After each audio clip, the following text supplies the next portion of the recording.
They told me I'm going to lose my black card for this one. They told me that the black liberal groups would make sure to let everybody know that I was a COON, a Uncle Tom, a buck dancer, and every other slur that they used to tell me I only had to worry about being said by the white man. See, being a black man, growing up in America with black people, I was told a lot of things. I was told that white supremacy was my biggest enemy. That rhymes. White supremacy is my biggest enemy. We should make a song. Let's cut a track. Um, but I've learned that the only thing that is consistent in my community when it comes to anything political is blatant hypocrisy. I live in a community that told me that immigration, illegal immigration, was the number one threat to black economics in the modern age. They told me that 16 years ago. But 16 years later, the same community, the same black folks are telling me that I should fight on behalf of illegal immigration to allow in an effort to allow 20 million or more illegal immigrants to come into the country. And when I say, wait a minute, didn't our black savior Barack Obama do a study that showed that black Americans are disproportionately disenfranchised or impacted in a negative way by illegal immigration? They say, oh yeah, that study might be true. But now our white lords in the Democrat Party have told us that we must sacrifice ourselves in order to further their agenda. We sacrificed our economy for the Democrat Party. We sacrificed our communities for the Democrat Party. We sacrificed our families for the Democrat Party. We even sacrificed our identities for the Democrat Party. Joe Biden told me if I didn't vote for him, you know what? I ain't even black. And you know what black people did? They agreed with him. They voted for old Joe at a clip of about 90%. So clearly, what Joe was saying was true. My identity as a black man is hopelessly attached to the Democrat Party.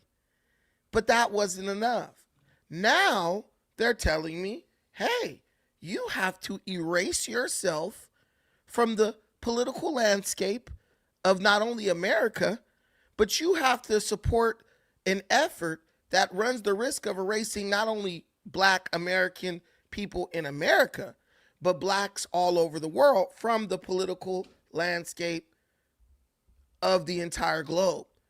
You're telling black people are being told in America to vote for unfettered illegal immigration, which would essentially erase us politically and maybe even ethnically from this land, because we like to do a lot of mixing. And now I'm told that I have to support this same type of self-imposed genocide globally by telling other black people, Africans here, we Africans at the end of the day, and Africans around the world, we're gonna change the operations. Now you need to go from cheering for America, your country that you built as a slave and then as a free man, and you continue to build. You have to trade your loyalty now for Muslims who not only don't give a shit about you, they enslaved you in the longest running, most brutal slave trade to ever happen in the history of the world that even continues to operate to this day. So now, for me to be a black man and be acceptable to the Democrat Party, I have to go against America in an effort to support a bunch of Arab Muslims and even Persian Muslims who not only have a hatred for black people, but enslaved black people for the longest time in history. The Arab slave trade, also known as the Trans-Saharan slave trade, also known as the Indian Ocean slave trade, and in its many or various forms, is the longest running slave trade in the history of the world. It began in the 7th century following the Islamic conquest. Oh, wait, but I thought only the white man was the colonizer. No, the Islams did it too. The Islamic conquest in the 7th century, and it continues in various forms even till today. And all you got to do is go to the little African country of Libya, and you still see Islamic people, Muslims, enslaving people like this, nice and ashy. I'm really black. I ain't faking it to this day. And you got a white liberal and a black dog barking, telling you that those are the good guys. Those are the good guys. And you got to support them now. And you're like, they're the good guys, but they enslaved black people. They enslaved black folks in Iran. They still have a huge black community that you never see because they're treated like crap. 1.5 million Afro-Iranians. You never know it though, because they treat them like less than dirt. But me as a black man, I have to ignore that. See no evil, hear no evil, speak no evil. I have to ignore that and discombobulate my mind so that I can believe that somehow these bloodthirsty colonizers just in another location are suddenly the good guys, and I need to help them or fight or cheer for them to win over my white colonizer. In my mind, I'm just like, is there any honesty left in this world? Is there any honesty left in this world? We're going to trade. What we're fighting for is for Arab Muslim colonizers to take power over European colonizers. Then you throw Israel in the mix, and it's kind of like, well, who has Israel ever colonized? Nobody. But they're the ones, Greater Israel. Bro, there's like 50 Arab countries that weren't Arab countries, Muslim countries. You got the whole of North Africa that was absolutely colonized by Muslims. But that little speck of dust that you call Israel is the biggest problem? I don't understand that. I'm trying to, like, I'm not taking no sides because I just talked to a dusty ass Nigerian dude who was going after me because I support the United States where I actually live and would like them to come out on top in a war over the place where I don't live. He was telling me that Iran is the good guys. I said, dude, first of all, he was going after me, going hard on me. I said, first of all, bro, we're both black. Really, neither one, it doesn't matter, right? We're both black. Ain't none of them did nothing good by us, either one of us. Why are you at odds with me, showing animosity towards me because I won't choose the slave master, the colonizer that you prefer, as if that's going to benefit you in some way? And if anyone who happens to be Muslims never targeted blacks as slaves, why? I knew it. I knew the garbage was going to come. Listen, what is the Trans-Saharan slave trade? Muslims never targeted blacks as slaves? But anyway, I can't get distracted. This is what I'm telling you guys. We have a bunch of people who either don't know history or just want to be dishonest about history, right? So that they can trick you or lie to you and convince you to adopt their political ideology. I got a man saying that Muslims never targeted blacks as slaves. Now he's trying to walk it back. Anyone can be a slave. I don't care. Muslims they're also colonizers of Africa. Specifically, black places, they colonized in a major way. So I'm looking at the situation like, you want me to cheer for them, but I feel like they owe us about 40 some countries. I really don't get it. But I'm being told that Israel is the problem. And I look at everything based on history. Israel haven't done nothing to black people at all. Now, they've done a lot to Arab people. Hell, they've done a lot to white folks. But as a country, Israel ain't done nothing to black people. Black people not even thinking about Israel. And I don't even think Israel is thinking about black people. Now, Iran as a country, I can't say that they've really done anything negative to black America, right?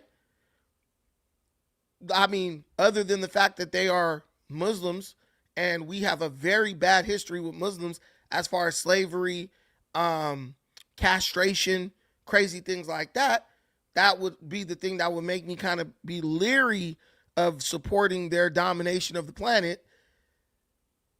But I'm just asking the question. All these black people are like, Iran this, Iran. How do you benefit in any way from whatever it is that you want Iran to accomplish? And why is it enough for you to fight other black people over it? If you say, man, I love Iran and I'm black, I'm not going to fight you about that. I couldn't give a damn. I think you're a damn fool, but it's not enough for me to go at you. But why is it that I've been called every name in the book by black people over my support for the country where I actually live, America, and my refusal to say I want Iran to come out on top? If Iran comes out on top, that means there's a chance my babies end up dying. But if America comes out on top, there's very little chance that my babies end up dying. I think it's human nature. I think it's human nature, right? To say, I just want the place where I live to not get bombed. I want the place where I live to have the advantage. Somebody's talking about they spit all over Officer Tatum. Look, he shouldn't have took his ass over there. That's the answer to that. I don't think any black person should be going to Israel. I don't think any black person should be going to Iran. I'm not saying that Israel loves black people. I don't think they do. They're trying to get a lot of black fake Hebrews out of Israel as we speak. But if both countries really don't give a hell about black folks, why are we cheering for either one of those countries to come out on top of our own, where all of our black people live at? That's all I'm saying. You guys are literally mad at another black person because I refuse to support a country that's not the country that I'm from. And I got African. I mean, even some of my editors and stuff who are African, they're mad at me. Like, you in Nigeria. Why are you mad at me because I won't support Iran like Iran is doing something for Nigeria? It's pure ignorance. But the more black people believe they're different, the more we're actually the same. Because you'll look at a group like FBA and they'll tell you, oh, them Africans ain't nothing like us. No, as a matter of fact, the Africans are exactly like you. Black Americans and Africans have one thing in common. They will always support people who do absolutely nothing for them. Iran don't do nothing for Africans, but Africans for some reason feel loyal to Iran. Democrats do nothing for African Americans or black Americans, but for some reason black Americans feel like they have to be loyal to Democrats. And what I'm trying to tell you is the ignorance and the misplaced loyalty, it comes from the same source, self-hatred. I look at black people and say, you need to be trying to do whatever you could do to get as much as you can to build for you and your people. Now, here's what I know. I can do that a lot faster and more effectively from America, going from America to Africa. America gets bogged down in a war with Iran. Iran somehow gets an advantage over America. and now it's a real issue where money's going there, that could compromise every single thing I want to do in Africa because it's something called airspace. And in during wartime, that's airspace is shut down. People don't travel during wartime. So if America swiftly defeats Iran, things go back to normal relatively quickly. Iran somehow manages to defeat America or put America in a bad situation, things take longer to get back to normal. That means it takes longer for me to get back to doing the things that I want to do. You're not Israeli, you're not Iranian, you're black. Here's the thing about me. I am American. I am a black American. This is my nation. Why do I got a bunch of black folks in the comments talking straight stupidity about nations that they don't even belong to? Cheering for them. Yeah, man, Iran. Bro, you can't even spell Ayatollah, but you think you support that. Oh, but America and Israel, they colonizers. Yep, and so are the Muslims. They colonized Africa, enslaved millions of Africans. Treat them like shit too. Still enslave them to this day. So you're not going to get me with this like Iran being a Muslim nation, a theocracy ruled by Islam. I know what Islam has been doing to black people for thousands of years. So I will never support any Islamic nation in anything over the nation that is mine. Now, black Americans, we do have a very interesting and a very what could I call it? A very I don't even know what word I would use. I don't know the perfect word for it, but we have a very complex history or complicated history in America. But what I know right now, which is the only thing that I can really hang my hat on, is I believe that black folks will do better in America than they'll do in Iran. Because I can compare the quality of life of black people living in America to the quality of life of black people living in Iran. And I didn't want to stop here, but I would like to give that a visual representation. I'm just going soft Google search. I'm tapping in to black or Afro. They're called Afro-Iranians. I know you didn't know they existed, but you'll pretend like you did. So when I type in Afro-Iranians, right, and I blow up this picture, I see these people dwelling in places that look like bombs hit them. That's what I see. I see this looks like third world situation. I see the kids. They're not looking like they're doing great, right? I see this from the research I've done. They're a very marginalized group. You can type it into AI. They'll tell you all about it. That's what I did. They're a very marginalized group. They're living in some stuff that looks like a bomb shelter, basically. And they have a very a complex or complicated history in Iran, right? So, you know, they suffer a lot of discrimination and stuff. Now, let's type in Afro-Americans. And it's not like you need to know, but I think we're doing better economically. Okay. Just typing in Afro-Americans. I mean, I'm thinking we're doing pretty good. I see a lot of like, we're getting education. We're not standing around in bombed out ghettos. They pull up Barack Obama. He was president of the United States. I don't think there's ever been an Afro-Iranian president of Iran or leader. I didn't think they had a black candidate for the replacement of the Ayatollah. So I look at what's going on now and I say, I think black people are going to do better here than there. Then I also look at how many millions of black people attempt to come here from all types of countries. They try to migrate to America. And I say, okay, this is a good place. So I got that part figured out. Which place is better for black people? This place. Easy call. So why are we cheering for the dust? Why are we like, yeah, this place that abuses black people and has them living in abject poverty is they need to be on top.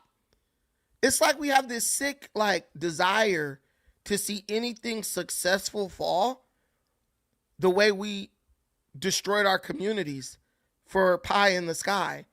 We love to destroy what is for what could be. That's what civil rights taught black people to do. Destroy what you got, give away what you got, Jack in the Beanstalk, head ass. Destroy what you got, give away what you got in the hopes of getting something that's better. And here you are. Here you are. Iran funds tons of terrorism in Africa. Iran works every day to overthrow African nations. Every day. Every single day. But you got black Africans. Somebody said, show us stats and laws. What I can do, because I'm not gonna get bogged down with all this, because I had other shows, watched other shows, I talked about this stuff. We can just use Google, or we could even use Gemini, as a matter of fact. I wonder if you guys could see that. Shoot, sorry guys. Okay, what I'll do, I'll go here.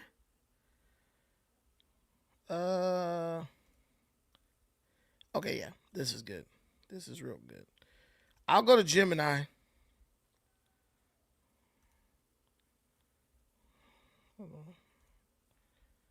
Right here, and I think you guys will be able to see that. Yes, Gemini. All right, that should be, you guys should have. Oh, I hate when that happens.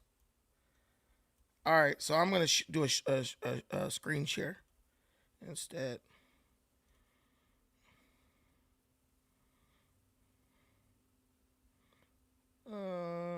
Window, Chrome tab, window.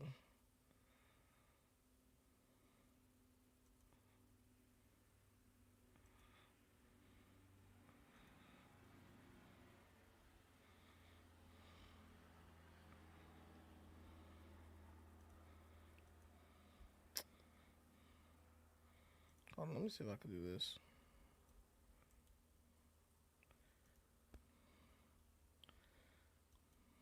Let's see.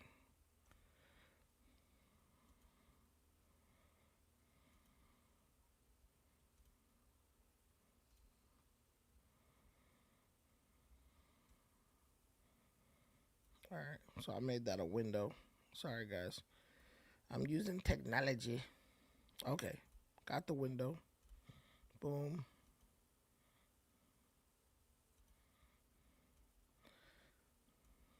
All right, so we got the window here. So, yeah, we got Gemini here. So,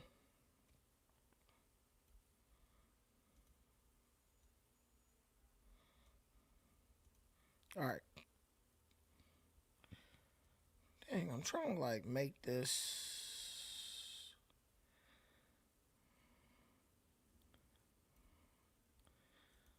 All right, this is fine. Okay, so what I'm gonna do, what I can do, since you guys can see everything I'm doing, I'm gonna just type in. And if you guys don't believe AI and all that, you don't believe AI, but you fall for every AI picture and video that's produced by Iran. So we're gonna believe AI today. How are Afro okay, I could just put black populations. Black people treated in Iran. I bet AI doesn't get that every day.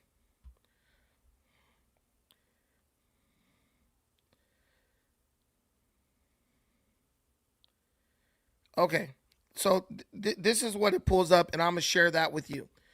The treatment of black and Afro-Iranian people in Iran is complex, often characterized by a paradox.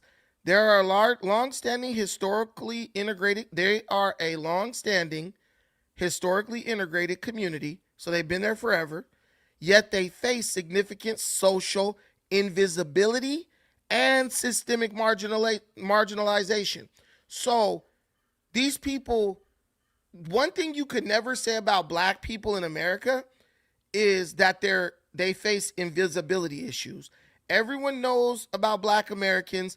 We are running basically, we have a lot of control over the culture of America. And our culture is exported from America. So we're not something that is hidden, like we don't even want you to see these black people, right? We don't deal with that here.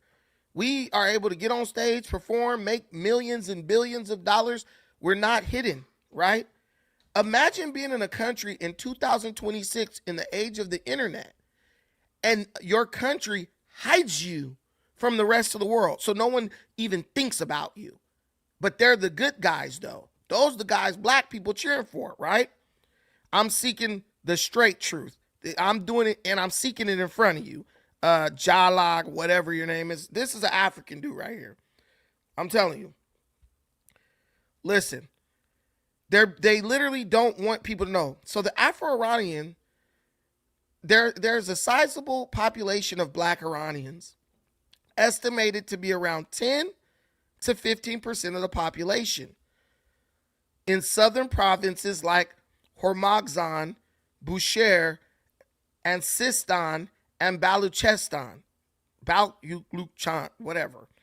Their presence dates back centuries, rooted in the Indian Ocean trade. You know what that is, right? That's the slave trade. How did they get there? Oh, Iranians brought slaves. Back then, they were just like Persians, though. They haven't been converted over to Islam. But the Persians, they brought slaves there to be slaves. Oh, America, they told me, Brandon, you're siding with the colonizers, the slavers. I said, well, if you siding with the other side, you siding with the colonizers and the slavers too. Let's make it clear. We're both siding with the colonizers and the slavers. Now, what we're looking at is benefits.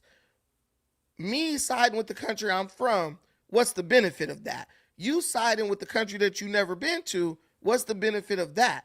Brandon, Iranians let 13 black people go in 1979. They also let a bunch of white women go.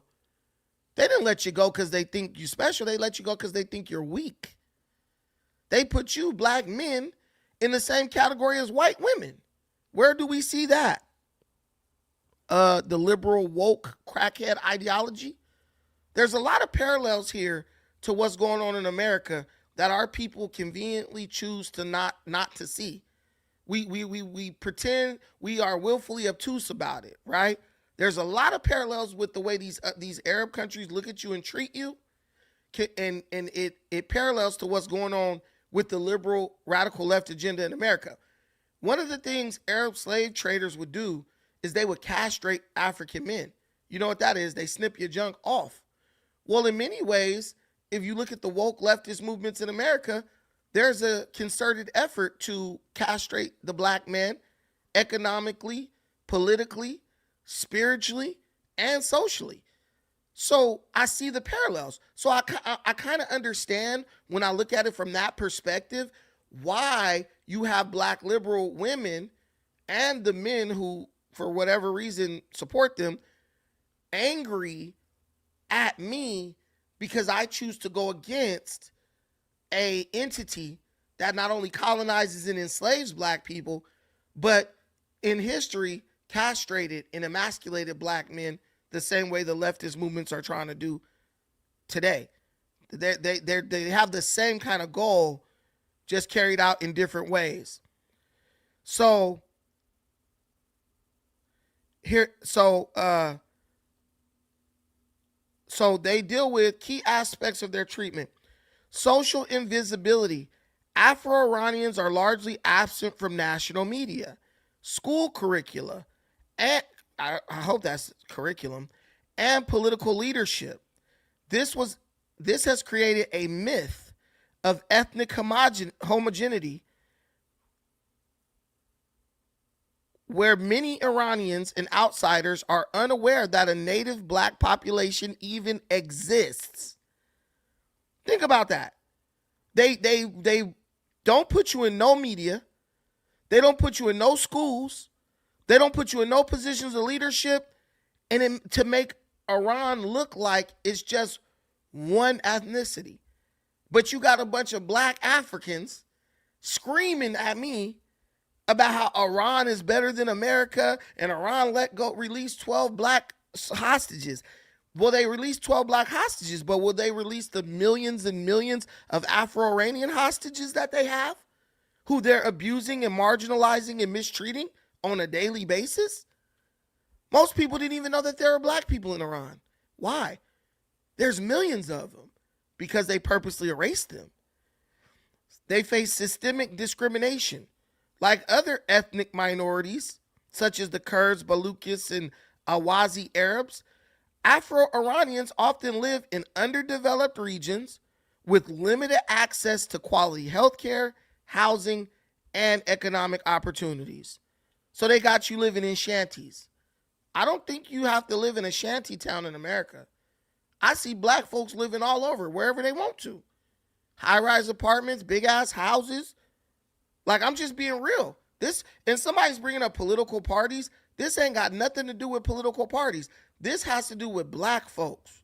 Why are black folks condemning and abusing other black people online?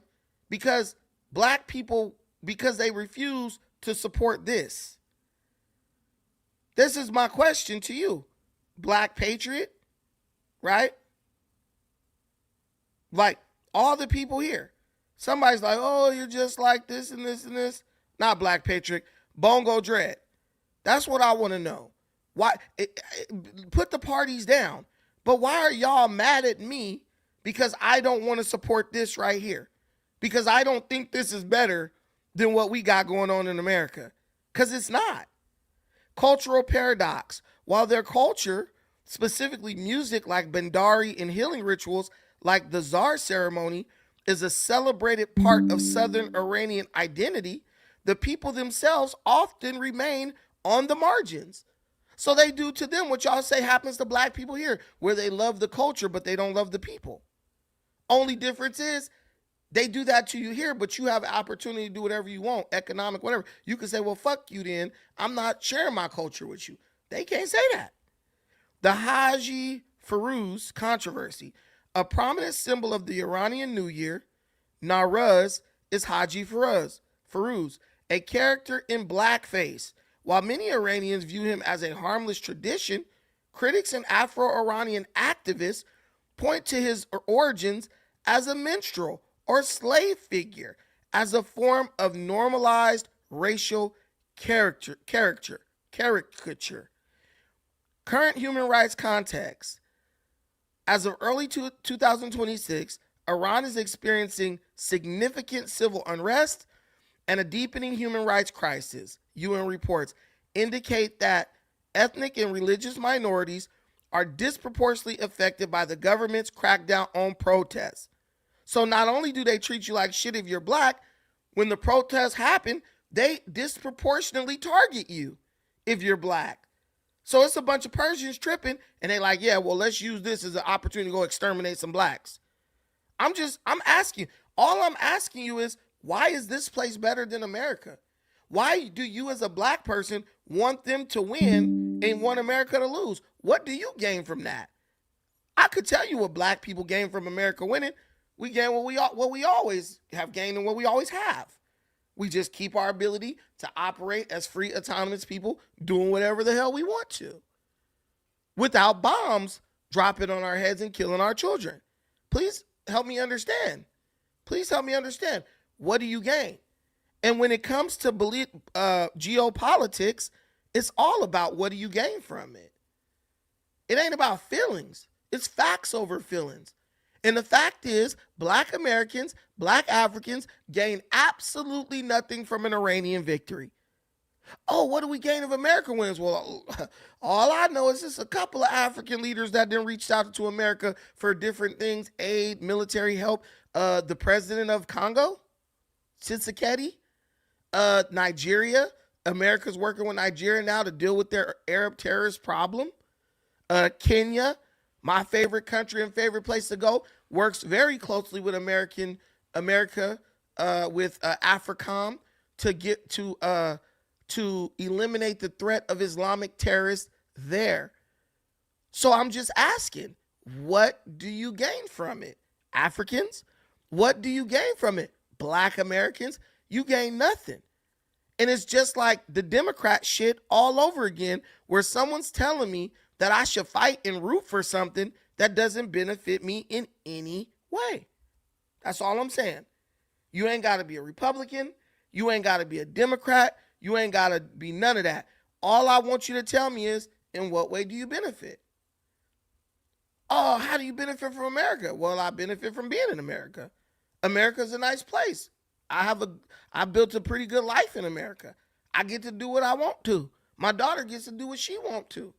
My family, they get to do what they want to. My wife gets to do what she want to. I get to get on a plane and go to Africa whenever I want. I'm trying to figure out, in what way does destroying that benefit anybody? And what I would say is, I think a lot of it is just jealousy. At the end of the day, a lot of it is jealousy. And I don't want to believe this, but do you think that, like, people who are black in other places get mad at black Americans and want to see America fall because they feel like maybe they should have got the opportunity or got the luck that we got by ending up here? Well, we have a very complex history. We built this country. We endured all types of abuse, all types of mistreatment. We earned it. We earned everything we have in this country. So why would we quickly give up what we've built and earned in this country just to see some other country claim a W? Now that's stupid. That's stupid. But I'm not stupid. I'm not going to operate in ignorance. I don't entertain, conflicting cognitive dissonance driven ideas. Nobody could tell me. I ask everyone. I'm telling you, I'm in a group with a bunch of African dudes, and this dude was cursing me out. Shut up! You know what you're talking about? Donald Trump this. How do you benefit? And when I tell him how I benefit, he get mad at me. The link is in the comments if you want to come up. You can come up and disagree with me, agree with me, whatever. I would love to make this like a little conversation. Just tell me, how is it benefiting you as an African? This is the question. I think we should keep it to this question. How does Iran benefit you? And how does America benefit? If Iran wins, how does that benefit you? If America wins, how does that benefit you? That's the question. Oh yeah, our people, Zarth. Our people are 100%. Zarth said, aren't our people in North Africa still enslaved? In North Africa, or is that not true? That's 100% true. See, when I look at Iran, I don't look at them as Persians because I know the Persian population of that country, they want this IRGC gone. The only people who don't want the IRGC gone, the regime, are the Islamists in that country. And even some of them want the rulers of the IRGC gone, right? So I just look at this like an Arab or Islamic thing. I don't understand. I got you, Ben Yosef. I don't look at this as like black versus white or whatever. I look at Arabs. I look at the way they treat black people. They constantly disrespect us. I've been to Africa. They disrespect us in Africa. And I shouldn't even just say Arab. I mean like Islamic people, right? And then I look at America, where if the dude disrespect me, I could slap the taste out of his damn mouth, and that'll be the end of that. Why would you want a religion that has done nothing but abuse you for the entirety of its contact with you to gain more power in the world? That's what I don't understand. But the Africans, they don't ever want to answer that question. They don't know. Or at least if they know, they won't say. It's like what they say on Boys in the Hood. Either they don't know, they don't sure, they just don't give a flip. Ben Yosef, go ahead. Yeah, can you hear me? Yeah, I can hear you. Yeah, I was going to say that the Arabs get a pass on a lot of stuff because just like blacks were, we could say, colonized with Christianity, the Arabs had Islam, and even if you go up there today, they colonized Egypt, Libya, Morocco, and up there in Northwest Africa. Even when the West Africans try to migrate up to Europe, they have to go through North Africa, and they make them slaves, and they treat them like straight trash up there. Mm-hmm. And also with the Kenyans, when they travel to like Saudi Arabia and Qatar to go work overseas over there, like housemaids and stuff, they take their passports, they sell them into slavery, they sexual abuse them, they steal their organs, you know. So, oh man, the Arabs are a bad deal, man. But see, in my mind, I feel like this is stuff that we used to know or that we should all know. And I'm realizing like a lot of our people are just straight up ignorant.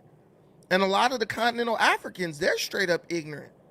I got people in the comments right now calling me a fool because I don't want an Arab or an Islamist, a Muslim, who is enslaved and abused our people to win. Nigga, the Iranian Muslims were also slave traders of Africans. They took a lot of African slaves from Kenya and places like that and treat them like shit and still treat them like shit to this day. But the And you know what's African, going on in the Sudan, right? yeah, yeah, and And Iran is the North giving them all Sudan. kinds of support. Yeah, you got the Arabs up there looking down on the black Arabs. You know, I'm not the black Arabs, but the black Sudanese. You know, I mean, yeah, the black Sudanese, the South The Sudanese. Yeah, original people of that land. yeah. That's all And I'm saying. Somalis think they're Arabs.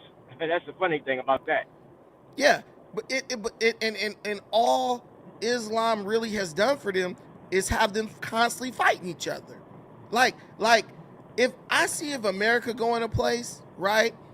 You see the place trying to like come up, like Kenya or something like that. Every black population that is majority Islamic, all they doing is fighting each other nonstop.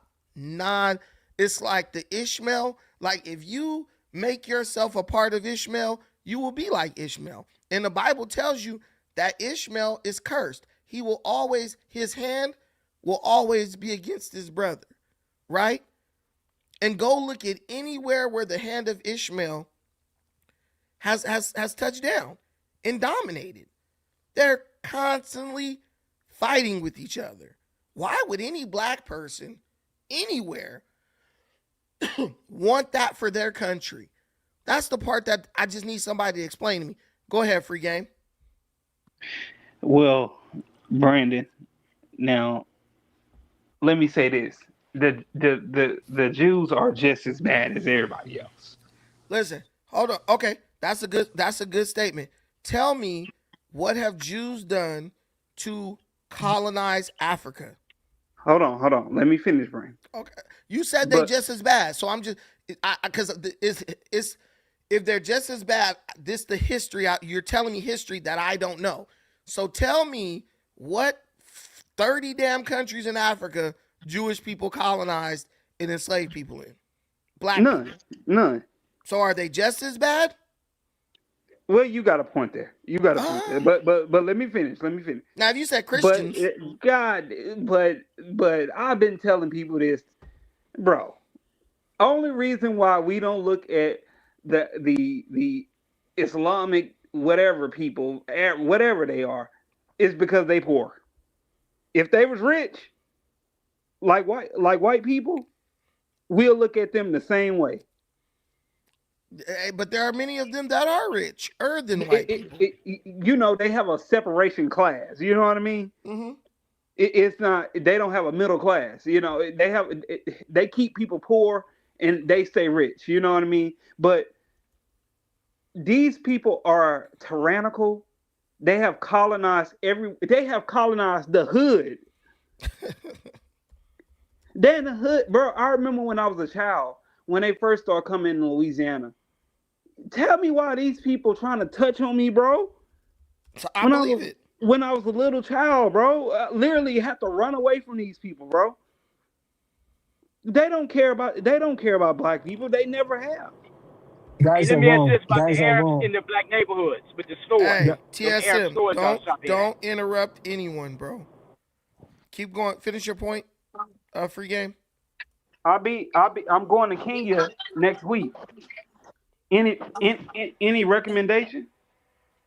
Just hit me when you get there. I You think I got my got number you. right. I think I got your number. Hey, you I'll, you got you got you got an Airbnb, don't it? yeah, and mine is booked up, but I got some friends with ones with Airbnbs. Okay, I'm gonna text you. I, I put my number in the back chat. Hit me on WhatsApp. All right. Okay. All right. Cool. So here we go. So we got a free game gets it. You know what I'm saying? And he's one of the people who I'm like, I thought we all had this understanding, but now that I see that this warden broke out, I see that what our people are trying to do, and I think, and it's the black liberals in America, and then it's the continental Africans. What they're trying to do is they're trying to do revisionist history. Israel is because, and a lot of it is the internet. Our people's minds are ruled by the internet and social media. Too many of them. Israel and the United States are horrible. Can anyone tell me the one country in Africa that Israel has colonized and kept slaves in? I can TSM. say. Okay, tell me. What's up, guys? How you doing? Can I synthesize very quick? I want you to tell me the country in Africa that Israel has colonized and enslaved. They did financing with the UK. Like a lot of people don't know, but when UK took over West Africa, Nigeria, Ghana, the Rothschild Bank used to finance the British government. So they financed the Israel boys. did not exist. Did not exist, but Israel been created by You mean UK Jewish anyway. people? Yeah, they did financing, bro. They They did did finance. financing. Yeah, Okay, because there was the bank for I'm the gonna say this kings. one more time. What country did Jewish people as a religion invade, colonize, and turn into a Jewish state? That is what Arabs did. Muslims. They invaded, they colonized, enslaved, and turned those countries into Not like that. Islamic states. So Not like that. where did Jewish people do that? Let me sanitize. I'm First of just all, Allah. asking you this question. But look, ask you, if you check Botswana, do you know like the Beers family they own the diamond and it's Jewish family, I and you get can't. that. Is So Botswana a Jewish state? no, but let me Okay. explain to let me sensitize something to you. A lot of people don't understand like when Islam came to West Africa, okay, a lot of king from West Africa, especially like Mensa Musa from Mali, accept to convert to Islam and they And convert their own population. yes, Okay, and why did they do that? why did he do that? Because before the Islam, West Africa was animist. That's There not was why they did animist. that. That's not why That's they what did they that. did. No, like let me finish. TSM, are So you gonna sit here? You are an African, Oh raised my in what's God. up? Paris. I love to You're answer gonna this No, question. you're gonna hold on. You're gonna tell me so TSM, you're gonna yeah. insult my damn intelligence and the intelligence of my audience right now. Let me explain Why something. did the I'm asking you a simple question, Well, and guys, I'm not trying to interrupt them. This is my brother well, right here. Why did the West African kings convert to Islam? yeah, because when the messenger from Islam came to West Africa, okay, they accept this religion because they like the value of this religion. You sound And of course, stupid. let me say You're something to no you. wait, Let me say you something just to you. get wait a minute. You gonna be able to say something? So TSM, this dude from France, he's African, allegedly. He's lying to you. RF knows why they accepted it. I know why they accepted it. Being Yosef knows why they accepted it. Ghost of Gaddafi knows why they accepted it. Free Game knows why they accepted it. RF, please tell him why the West African kings accepted Islam, adopted Islam. Well, probably about a sword, to be honest with you. But I don't know. I don't know exactly why they accepted Islam in West Africa. But what I do know is that Muslims are not the they are not the allies or friends of black people. Even the black people, there are a lot of black people in Saudi Arabia. You know what they call them actually? They refer to them as slaves.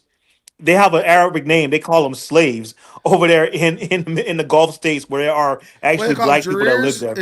Is that Jarirs, Jarir? yes, yeah, right, Jarirs, whatever the term is, and Wait, also RF, real even when quick, the, real quick. RF, real yeah, quick. I'm gonna let you keep going, but we have to let TSM keep going because I thought you were gonna just answer the question, and then I'll oh go no, to you, sorry, go then I'll ahead, go. yeah, But go ahead. let me answer the question for y'all. The reason why black African kings adopted Islam is because a Muslim cannot rob another Muslim. That's why. And a Muslim is not supposed to enslave another Muslim. So what the Arabs, the Muslims were doing was they were raiding the trade routes of these kingdoms. If they were moving gold or moving resources, the Muslims who dwelled in the desert had no kingdoms or nothing. They would rob and kill the African merchants. So what they did was they went to the African kings and was like, look, well, if y'all adopt Islam, then we won't be able to raid you because a Muslim can't rob another Muslim. So they forced, it was by force. So the kings was like, that's all I gotta do to avoid y'all stealing all my shit. Cool, man. I'll just be a Muslim then. The Muslims continued to do it, but it was less. It was reduced. And then and then when they converted to Islam, what did that mean? Now the king is beholden to the tenets of Islam. That means you got to let the Islamists into your community. You got to let them participate in your economy. You got to give them like payment, right? Brandon, It's all one type. Brandon, one moment. I'm sorry to cut you off, but I'm really trying to understand the basis for your argument, because if I can't understand the basis of your argument, then I can't dialogue further. So are you trying to say that Iran is dangerous, or are you saying that Muslims are I am dangerous? saying that Iran, as long as it is run as a Muslim ethno state, Islamic ethno state, is a danger to black people all over the globe. Because I know what Muslims do to black people when they gain power.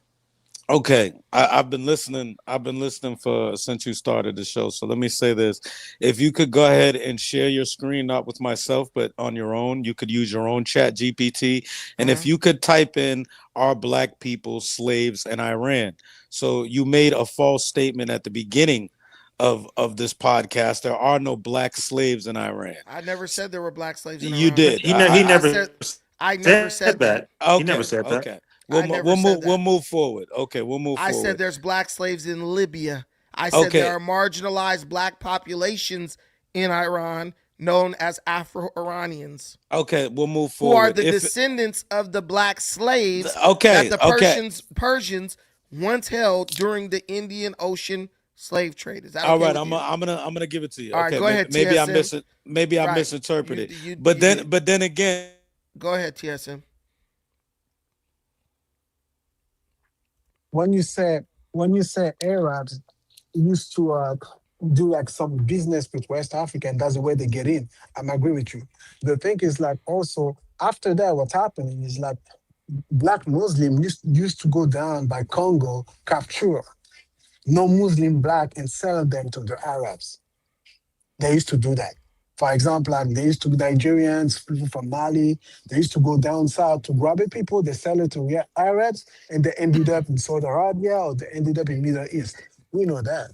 But what I'm saying, I get what you're saying, but all those countries in North Africa used to be black countries. So didn't nobody oh, have to go down to of Congo course, to get nobody. All the black people up in the northern region of Africa, the Sahara, there was a whole Sahara slave trade. So yeah. they were taking those countries don't even have like huge black populations anymore because they basically were either exterminated or enslaved by Arabs, and the ones who didn't get And exterminated, they fled to the south. look, and do you know actually even today it's happening in Mauritania. In Mauritania, this black Arabs country in Mauritania, some black people are still enslaved. It's a part of the culture right now. It's crazy. And even in Tunisia, they arrested a Tunisian woman activist. They sentenced her for 8 years because she was defending like blackness in Tunisia. Do some research. She's on the news today. So So she be right. What's so up? so before we go back to RF, my point is what I'm making is I'm not Yeah, attacking the people of Iran, right?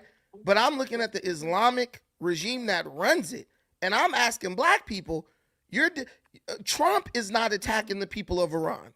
He's attacking the Islamic regime that runs Iran. So how are black Africans in Africa who have been just destroyed by Islam and Muslims, how are they cheering for the Islamic regime that runs Iran? And if Iran had the I got power an of answer for America, you. Africa, let me ask you this question, being an African. Do Mm. you believe if Iran had the power that America has, Africa would still, black Africans would be safe? Why Bro, wouldn't it let be me say Turkey? something. Let me, bro, I asked someone a bro, question. let me say You'll get your something. Turkey chance. is an Islamic republic. You'll get your chance. Bro, Go ahead. hello. Can you TSM. see me? Okay. Yes. First of all, Iran, they're Shiite. They're not Sunnis. Okay? You will get my point. They're The Shiite. hell does that And have you to do know, with no, anything? let me see. Let me tell you something. And do you know in Senegal, actually in Senegal, they got the president and they got the Sheikh of Touba. In Touba, they're Muslim, but they're Shiite. So actually, the Senegalese Touba used to be connected with Iran because they both Shiite. So basically, what I'm saying is like Iran have its foot in West Africa because a lot of West African country have a double Muslim way. They have some I don't Sunni even and they have some understand what you Shia. just said has to do with the question I asked. No, they have to do with the Let me Christian ask you because this a lot of question, bro. Address why Turkey The has nuclear connection, weapons. the connection between those people, Address why Turkey bro. has Come on, nuclear don't be weapons. disruptive, bro. Don't be Answer that, disruptive. please, with me. Yeah, see this guy. good, Um.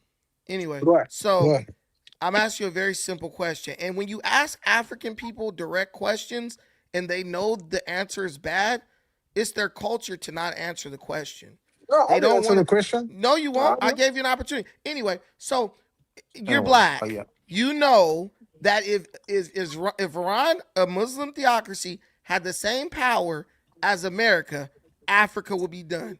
They come in there, they'll do exactly what they did to North Africa, take all the resources, bribe the leaders, and basically turn it into a. They'll make every African country a proxy of Iran. That's what But they've look, always done. look, So, Brandon. If I what you love say? myself, I'm not pro-Iranian because I'm Sunni. I'm Are not you Shiite. Muslim? Are you Muslim? I'm Sunni. I'm not Shiite. They're It doesn't Shiite. matter which one you are. Are No, you a it's Muslim? different. No, Yeah, it's not. I have nothing to do with Iran, bro. I don't care Okay. with Iran. Iran is letting Sunni Al Qaeda leaders live there and run terrorism operations out of there. So Nah, nah, nah, this is a nah. fact. Look, do you know Iran take on hostage the Saudi Arabia, like Mecca back in the 70s, right? Do you know that? What? Iran, I the don't, bro. Shiite movement, they took over the Islamic office of Saudi Arabia in the 70s. So we're not together. So Shiite and okay, Sunni, we but separate, bro. okay. So you telling me that means nothing. If Shias are the bad ones, but my point, you're only proving my point further. No, I'm with you. That's my point. I'm with you. I just say, I just was trying to synthesize how Islam get to West Africa. That's all. Okay, so only Shia Muslims participated in the Arab slave trade. No, no, no, no, no. Even Okay. Sunni too, Okay. because We in going to Islam you RF now. can be. We going to RF now. Go ahead, RF. Yeah. Well, I mean, to me, to see these black people on TikTok and online saying, "Oh, Iran's gonna leave us alone. We black and this and that." It's so ridiculous. Black people need to understand: if America fails, we all fail. We all invested in this country financially, everything. If America fails and all this stuff, your grandma ain't gonna be able to get her welfare. You think that it's all gravy until America actually fails, and you ain't got nothing. You ain't got nowhere to go. You have nowhere to go. And the other point I want to talk about is that Turkey is not an Islamic state. The founder of Turkey, who was Ataturk, particularly wanted to be a secular place. You can't even wear a hijab and when you go into universities and public spaces. So it's not an Islamic state. Now, the new president Erdogan, who's been there for what 12, 15 years, he's tried to move it towards an Islamic state. Now it's becoming almost a damn near failed state. And Turkey does not have nuclear weapons. The US put nukes in Turkey for the old Soviet Union, but they actually were removed. They don't have any nukes anymore. So get the facts straight. Right But there. anyway, So no, this is the Turkey fact. Wait, Turkey wait, doesn't have nuclear right? weapons right now. So Turkey we're does not lying. have We're Okay, nuclear lying on here weapons. Joseph now. Gaddafi, We're you're lying wrong. on here now. You're guys. I've pulled up the information. Also, if you look at the comment of Sucker Season LA, he also got to it first. He said Turkey does not have nuclear weapons. It hosts United States nuclear weapons. So are there E- nuclear Hold up. weapons in Exactly. Turkey? Are Listen, there But they, nuclear weapons in Turkey? but Your listen. they're not opposite. under the They control of the No, stop Turkey it. does No, Turks. not no. Stop have it. They're Stop it. not Turk. under the control of the Your Turks. You have to purpose understand. is So all these, so Listen, he's been proven wrong. So he wants to disrupt the show, and we're not right. doing that. Stay What, muted, TSM, while you're right. not talking. Stay muted. What I want to say, the nuclear weapons, they don't even have the codes. They couldn't even launch the nukes if they wanted to. They don't have the control over the nukes that we have in their territory. So if even if they say launch, they can't do anything with them because they're not their nuclear weapons, and they couldn't even launch it because they don't have the skill, technology, or the codes to even launch them. So I don't even know what he's talking about. But anyway, Muslims, Arabs, whatever. I already knew they don't mix with Africans anyway because whenever I go over to Africa, particularly when I was in Dar es Salaam, they have their own separate apartment buildings, mosques, everything. They totally separate from the black Muslims and Right. black people in those countries. So I don't know what is this Greetings. fantasy in these people's head as if like the Muslims are all kumbaya, we love y'all. They don't. Listen, listen. I just want for the people because I know there's a lot of people who are not physically watching the stream. We pulled up the information through AI, Gemini, to fact check the statement about Turkey with their TSM. I'm gonna tell you one last time to keep your mic muted because you know you got background noise. You know you at work. Okay. So so we pulled it up on Gemini. Says Turkey does not possess its own indigenous nuclear weapons, but it hosts approximately 20 to 50 USB 61 nuclear bombs at the Incirlik Air Base as part of a NATO nuclear sharing agreement. Turkey is a non nuclear weapon state member of the NPT Non Proliferation Treaty and does not have independent control over these weapons. So I just want the audience to understand you're going to have a lot of people out here who are willing to lie in an attempt to manipulate you. That's real. And they do it often. They'll lie to you to your face because they don't respect you. And I don't like that. I don't really care for that. Okay, so it's taking people out. Okay. So I really don't care for that, but you have to be wise yourself and understand that that's going on. These people are literally just like throwing shit out to see if you've done your research. This guy Vaca, he's in my little group on the thing on Telegram, and he's constantly yelling and screaming over me because he can't beat me in a debate. He's trying to do that here, but I control this group. Go ahead. Wait a minute. RF, where's RF? Guys, if you guys are okay, there he goes. All right, RF, go ahead. Sorry. Go ahead, RF. Oh yeah, no, I just wanted to make that point that Turkey does not have, nor have they ever made a nuclear weapon. They were all nuclear weapons from the United States, and nor, they never had control over them. So that's a lie. And Turkey is not an Islamic state. And the founder of Turkey, Ataturk, never wanted to be an Islamic state. He believed in kind of like separation of church and state, so to speak. So I don't know what that guy was talking about. But And anyway, then as he far as the go ahead. Go ahead. Go ahead. You and got it. as far as the blacks and Muslims in Iran, they're not going to spare you. And all these people looking for the downfall of America, black people in particular, you have the most to lose. You have literally the most to lose if America fails. So I don't even know why they even go out and embarrass themselves online with all this nonsense about, oh well, Iranians, just remember black Americans, we that's his. It has nothing to do with us. It don't matter. They don't care about. They don't even care about their own people when it comes down to it. So you think they're gonna care about you? But I, anyway, I digress. they don't.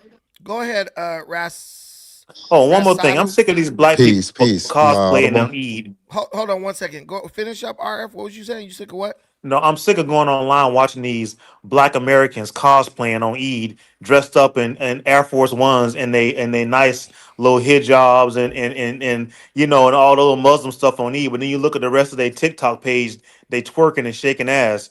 I'm tired of it. Man, it's bad. It's bad. It's real pathetic. Go ahead, Rasadu. Peace, peace. Am I audible?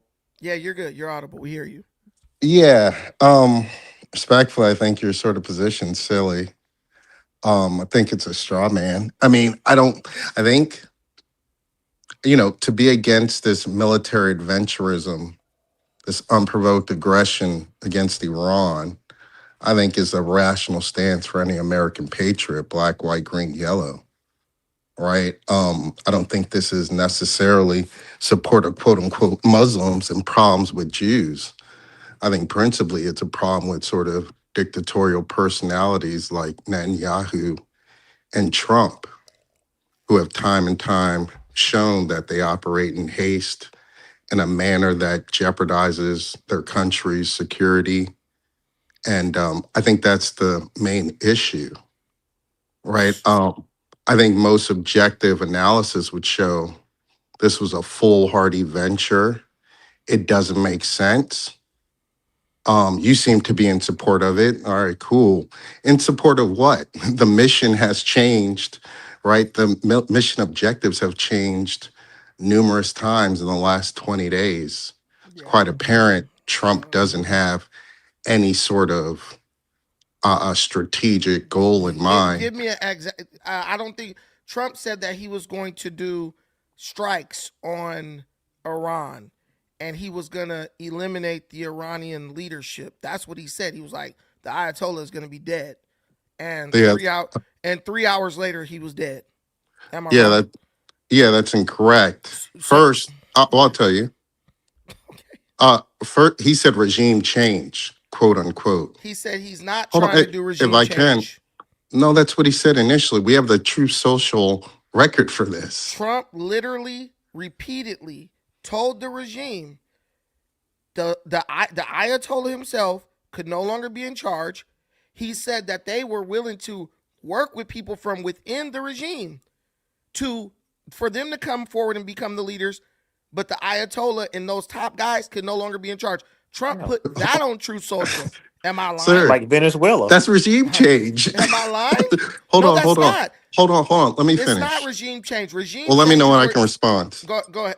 Well, go ahead. You told a lie, Well, but go ahead and Well, finish. if your but was premise is the Venezuela regime Ayatollah is change? in charge and said leadership are in charge and they no longer can be, and your military operation is to remove or dismantle them, that in theory is regime change.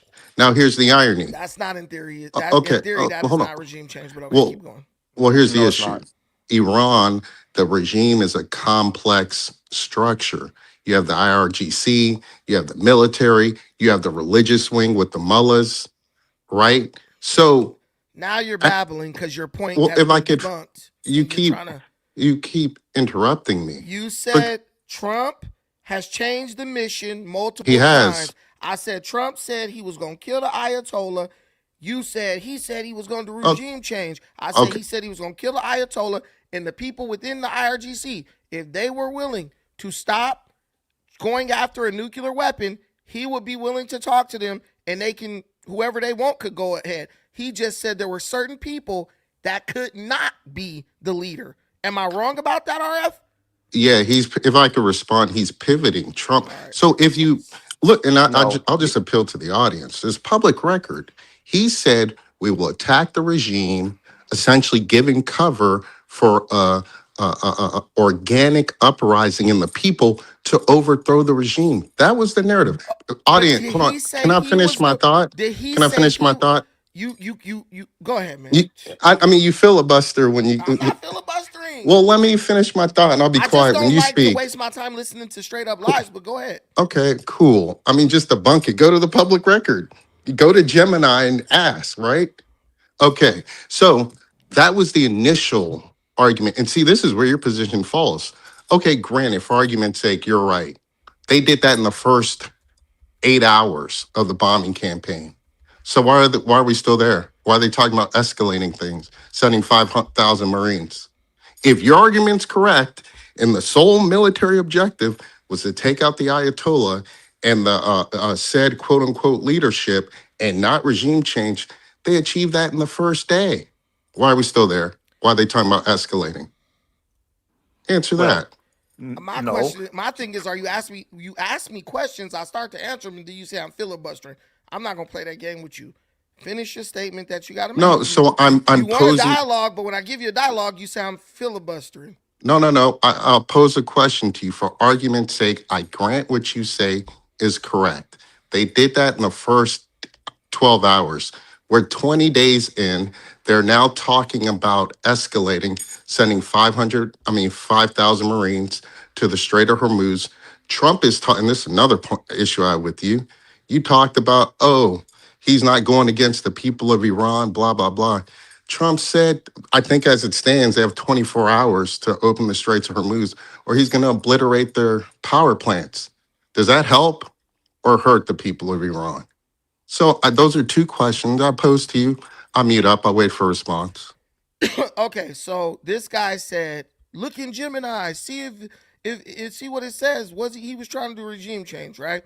So I looked in Gemini, and I think I have to open this as a window and not a tab to make the Gemini show, because Gemini agrees with me as usual. Um, the whole idea of regime change is something that was speculated on by uh uh hold on, see if I can do this. It was something that uh critics speculated on. They said, "Oh, that's what Trump is trying to do." Gemini said Trump never Gemini is not saying Trump was said he was trying to do a regime change at all. Okay, so here it is right here. So you guys can see it now. And that's okay. So if you look right here, it says the administration's true end game remains a point of contention among experts. Perspective. The U.S. sought to stop Iran's nuclear enrichment and support for proxy groups, not necessarily topple the government. That's what I understood Trump to be saying. That's what the majority of honest people in America understood Trump to be saying.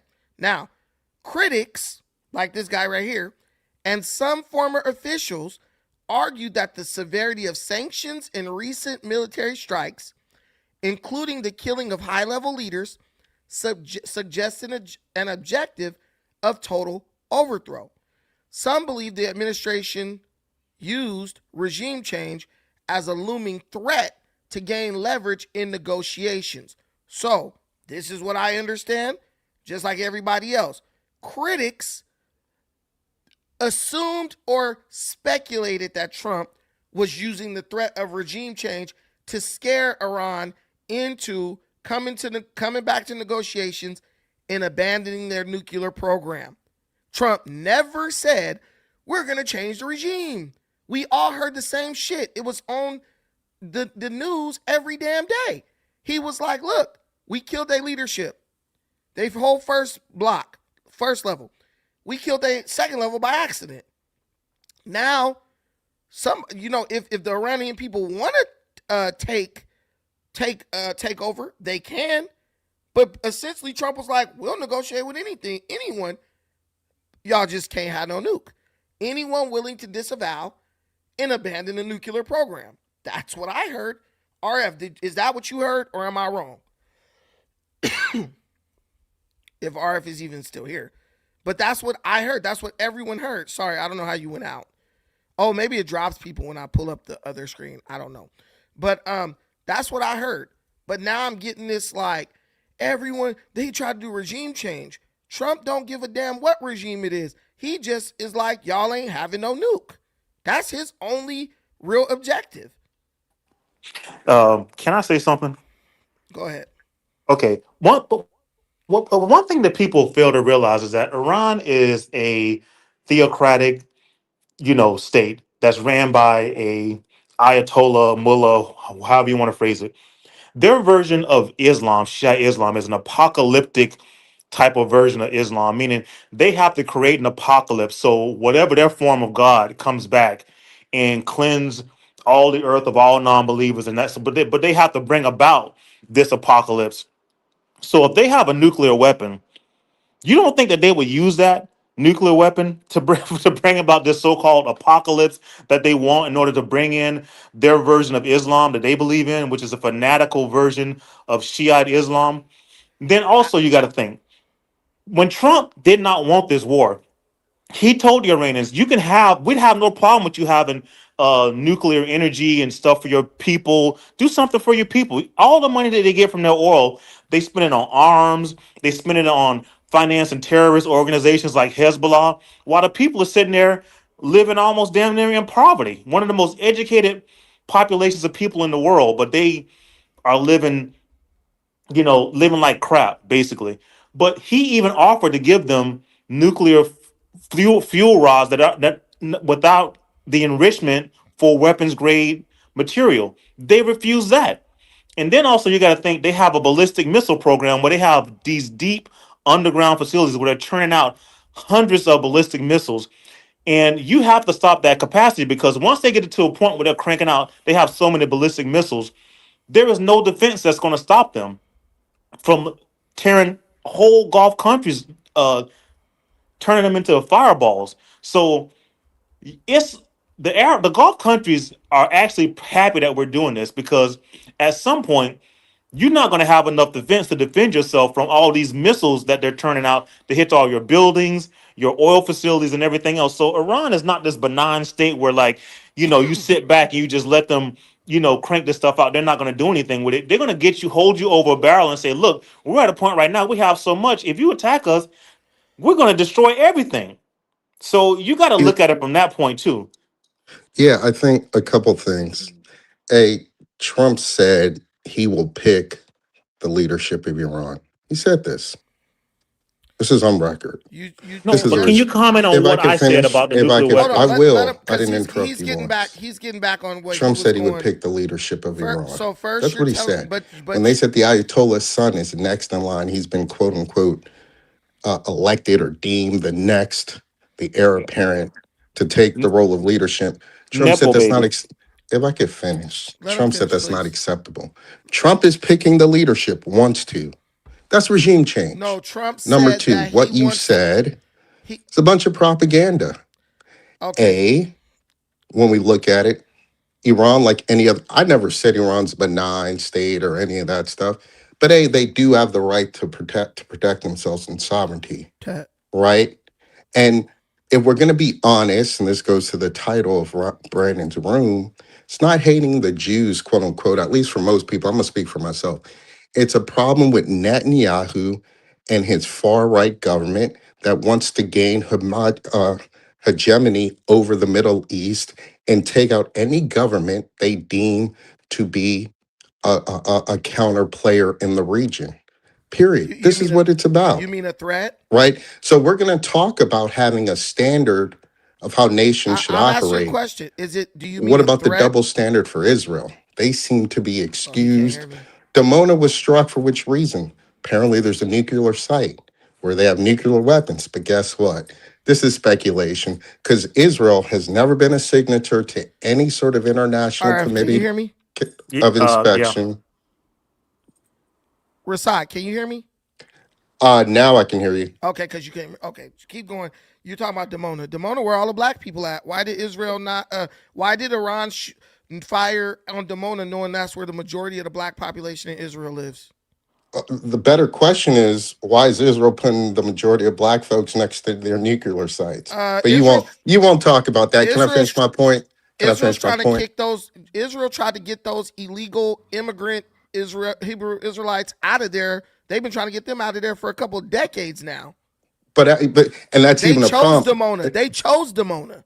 No, that's the only place they're able to live. Now, mind you, these black folks, they've served in the military. They say they have a right to be there. They claim Jewish heritage, etc. But you won't talk about the double standard in Israel. Well, they're But Jew. to my Go ahead. Go point, ahead. Go ahead. Go to ahead. my point, what I'm saying to you is this brother's trying to appeal to this, oh, Iran flouts the standards of civil governments that are in the international community. So does Israel. No, I never mentioned that. I said that Iran, their regime, their brand of Shiite Islam is an apocalyptic brand of Shiite Islam where they have to force some kind of apocalypse in order to bring back what they call the Mufti or whatever that somebody to bring them back in order to cleanse the earth and make this, that, or whatever. But the problem is they want a nuclear weapon. Why do you have to enrich uranium to a grade of uranium to have a weapon? And you think once they get that enrichment and they have that technology where they can create a bomb, they're not going to export it to their proxies, to Hezbollah? Would have no problem with doing that. So So I'll they say are that, a threat, and I'm no fan of Israel. Let me tell you, Israel and the Israeli lobby, I think, is way too strong in the United States. They should be registered. What do you call it? They should not be uh, here with the strong lobby like they have in the U.S. That I so, will agree with.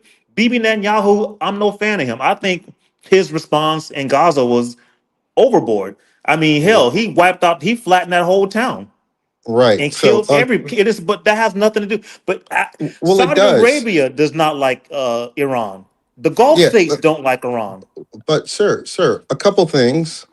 First of all, um, Israel has a right to its own. I mean, Iran has a right to its own sovereignty. They do. No, Period. but And not to all the right, you threat. say they. Oh, if I could finish, you say they do. They disagree, and they're ready to go to war about it. Can you Number stop? Okay. Can you two. stop for 1 second? International law, 2021, prohibits any country from developing nuclear weapons, enriching uranium past 20%. Iran is breaking international law while simultaneously saying all we want to do is observe international law. I had a show about that. You don't watch this So show, but I proved that Iran lies all the time, because if you want to observe international law, you want to stay in line with it. International law says you cannot develop or enrich uranium past 20%. Iran did that, and then later on said, well, we have a right to develop nuclear weapons if we want to. Here's the thing.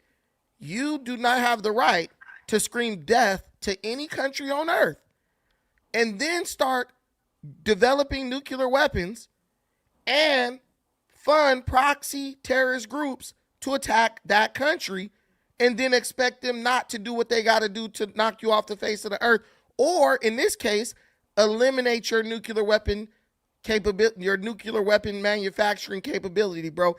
You can keep so you like to argue between the lines. I proved several things that you said were not true. We like you do kind of what the liberal news does, where they try to spin something to fit a narrative. Trump never said he was trying to change the regime in Iran. He said that he was trying to eliminate their nuclear weapon building capability. He And said ballistic any missile you program. said that he wants to pick the leader. Trump said, I want to be involved with picking the leader. That's what he said. That's what I heard. That's what everyone who's honest heard. You're taking that to mean you're trying to say he said he wants to pick the leader. They could pick their leader, but you're not going to pick the son of a radical terrorist who spent his whole life basically saying all I want to do is destroy America and destroy Israel. Now, I don't think Israel is a good guy, but what I know as far as Israel is concerned, Israel is closer to Iran than we are. So Israel doesn't have the luxury of saying, oops, our bad, like what we did with the recent missile that Iran launched, where they lied and said it could only go 2,000 miles, and the bitch went 4,000 miles. Iran's leadership are a bunch of liars. They don't operate honestly. So, what person, and this is my question to you, and I'm not going to interrupt you when you respond, what person knows someone is constantly lying, they're proven to be liars, but you're going to trust them? Oh, Scouts honor, we're not going to build nukes. Scouts honor, we're not going to make weapons that can go 4,000, 5,000 miles to hit you.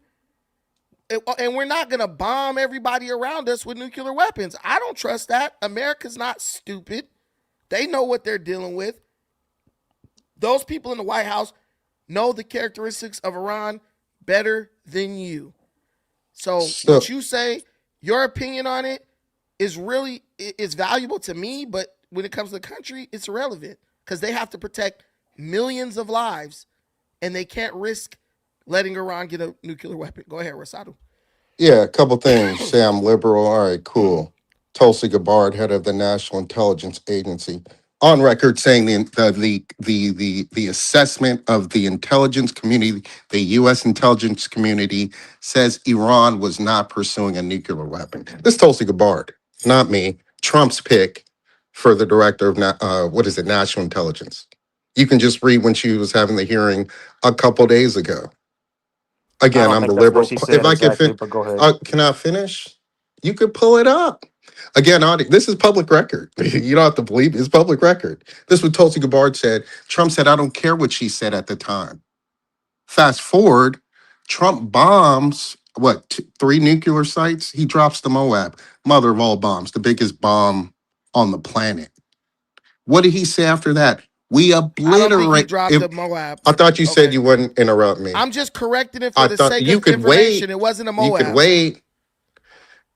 He said we obliterated. Up. This is quote unquote verbatim. This is in June, less than 10 months ago. We obliterated their capability. Hooray for us. Great mission. Stick a pin in it. It's done. You're telling me 8, 9 months later, oh, it's a nuclear threat in Iran. You just said we obliterated them. Come on, bro. Furthermore, let's turn the clock back a little more. And I'm just appealing on public record. Brandon says I'm a liberal. People could just look this up. In his first administration, he certified that Iran was not proliferating and they were operating still in conjunction with the Obama plan, which said they could not proliferate but beyond a certain percentage. The Trump administration certified this. But they And were. if I could finish, so Iran was operating within international court. Guess who threw that, who ripped that up? Threw sanctions, more sanctions against them. And Iran said, okay, it was Trump.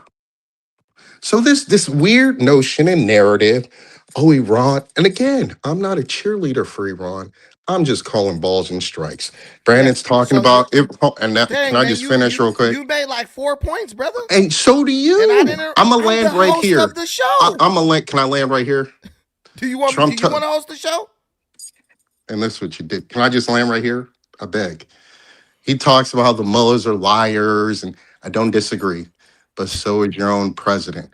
On 2 occasions, Iran was literally negotiating this most recent time in Oman. They said, we'll give up everything. Then Trump says, oh, and the ballistic missiles. That's a lie. Simultaneously, the US starts bombing Iran in the middle of the negotiations. This is the second time they did that. You're talking about dishonesty? Floor is yours. Okay, so here's the thing. This guy, after he says all that, he admits that the mullahs are liars. We all know that they tell lies. So once someone lies to you, they show you who they are, and you better believe them. You could say Trump is a liar. That's fine, but Trump's not threatening to blow me up every day. That's the difference. The liar who's threatening to blow you up and wipe you off the face of the earth every day, and the liar who's just basically like, look, man, you're fired. I'm a celebrity, right? It's an easy call. They were dragging out those talks. Even the people who were a part of the talks for the United States said they were just like stringing us along while they were steadily trying to enrich uranium. It doesn't take a long time to enrich uranium past 20%, bro. So when you're like, well, they obliterated Fordo and all this other stuff. Oh, but then 9 months later, it don't take 9 months to enrich uranium. And if you hit uranium enrichment facilities, you don't know. China could have shipped them some more uranium. Like, hey, here goes some more. Just keep working with this. Or they could have other places where they were storing it. So saying, I thought we wiped it out. They probably did wipe out the capability at that time. But 9 months later, it's a whole country with billions of dollars to pour into enriching uranium. The whole point is it's a proven fact that Iran had uranium enriched at 60%. That's a fact. It's a proven fact that you only need uranium enriched to 20% for power. Beyond 20%, you're only doing it for weapons. So if someone's enriching uranium past 20%, they're screaming, I'm going to just give a few facts and then you could say, I want the audience to like think about this for a second. I'm enriching uranium past 20%, which means you only do that to create a weapon.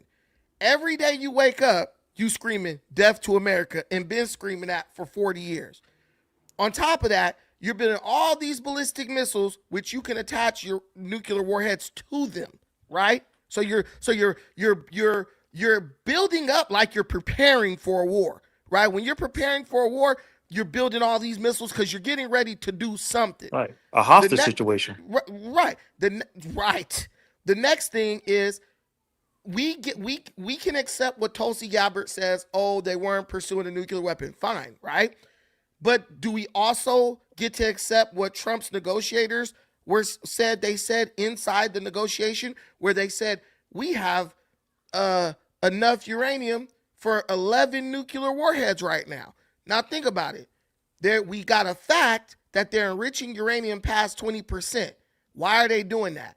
Then they go into the meeting and allegedly say that they got enough enriched uranium for 11 nuclear warheads. Then they've been escalating, building bombs, building drones like they're in the middle of a war. I'm putting the pieces together and I'm telling you based on my assessment. Oh, and then there's one more thing. This is a fact too. They're supposed to be letting UN inspectors into the country to inspect their uranium enrichment facilities. Right. The And reason why, cameras. They yes, disable the cameras. the reason they got bombed in Operation Midnight Hammer was because for years, not for months, not for weeks, for years, they have been playing games with the nuclear enrichment inspectors.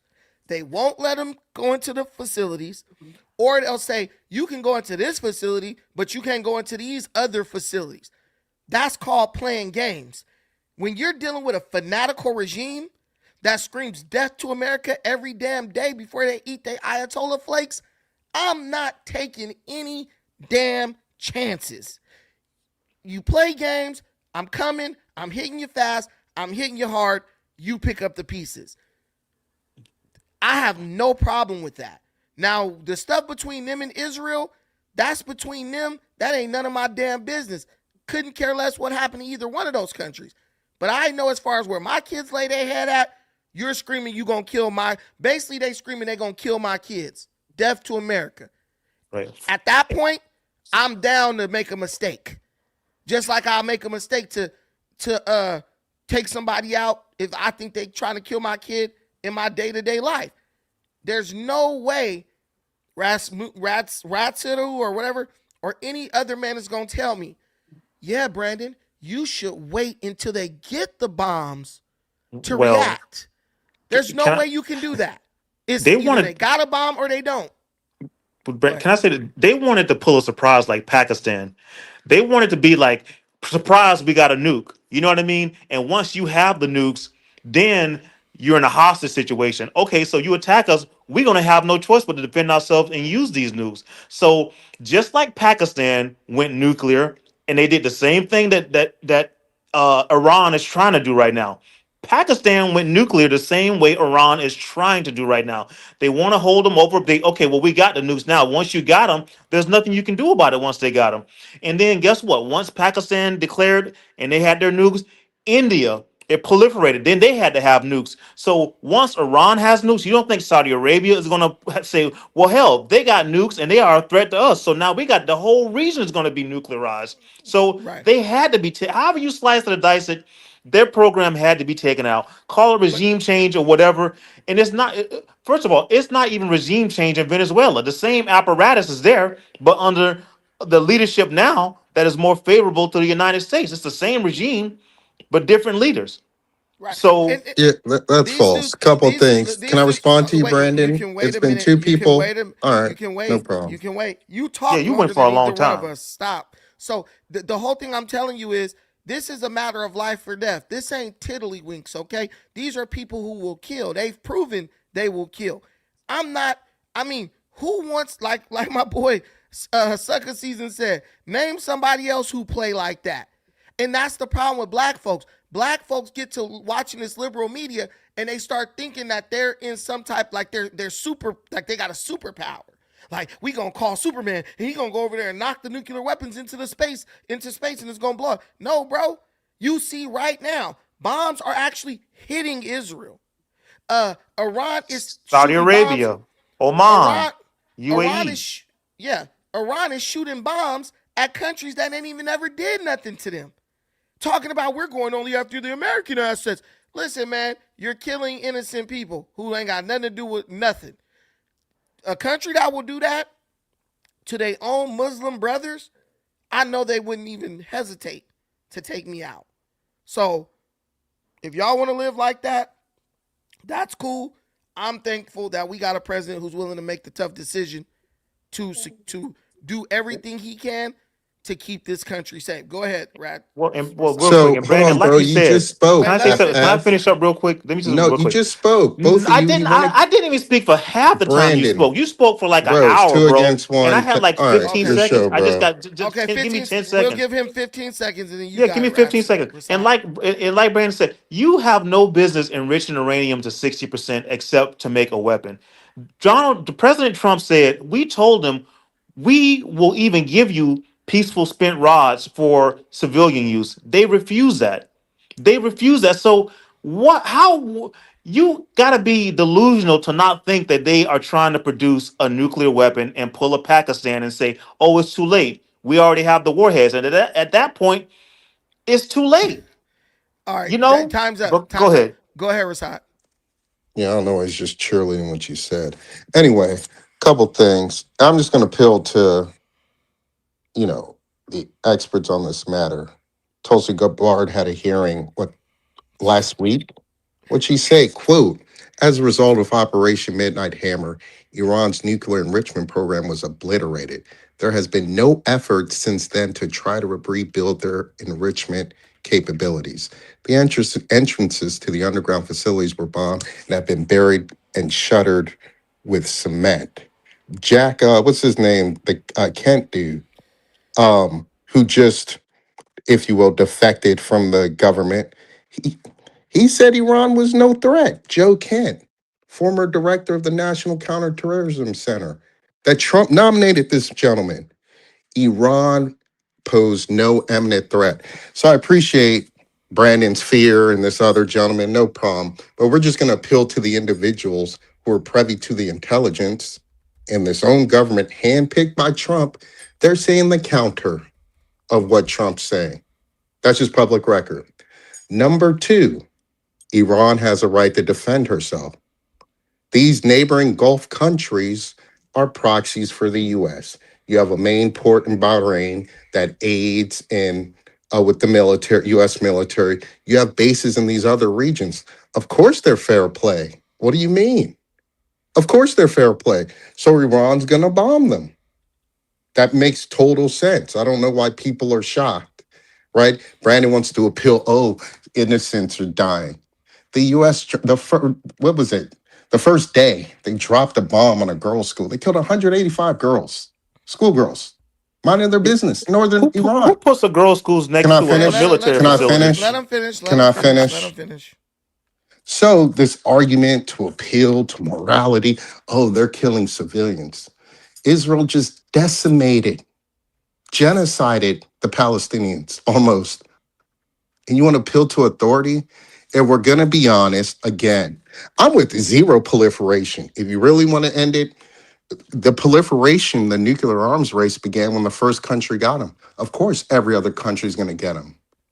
And Iran, whether you like it or not, views Israel as an imminent threat against them. And they say, you have nuclear weapons as a sovereign country.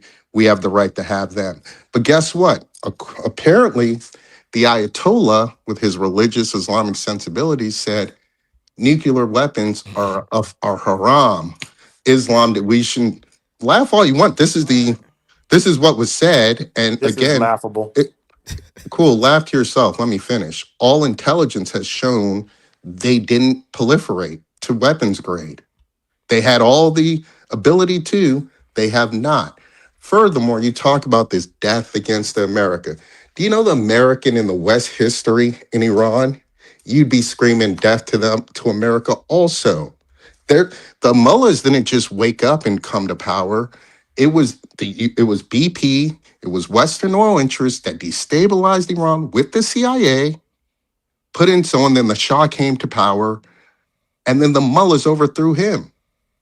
And this is what's been the sordid history, destabilized by Western interests for 50 odd years. The US has been meddling in Iranian sovereignty for over 50 years. Of course, they're going to say death to America. I would too. You act like they're just harmless. Oh, we just woke up and we hate America, quote unquote. Come on, bro. This is what I'm saying. So you say I'm parroting a liberal narrative. You're parroting some oblivious right wing, just delusional narrative if you're not going to be honest about what's going on. But, and I'll land here, where we are now, this has been a poorly executed military adventurism. Trump has no clue. There was no contingency plan for almost a quarter of the world's energy supply being cut off, the Straits of Hormuz. All military analysts knew this would be something Iran would do under threat and pressure, but Trump had no contingency plan for that, right? He had no contingency. No regime is changed by just air bombardment. All He right, obviously has no, hold on. He you're obviously has no, repeating. You're repeating yourself now. I never say anything about the You Straits said of this Hormuz. earlier when you first came. Okay, go ahead. Go ahead.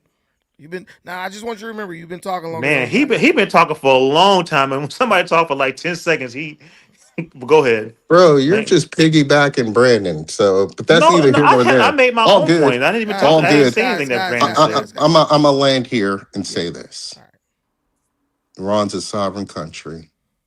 They have a right to weapons, a military to defend themselves. U.S. don't like it. Cool. They're going to war. Right now, it seems like an utter disaster. It seems like Iran is a caged animal backed against the corner, and they're about to fight.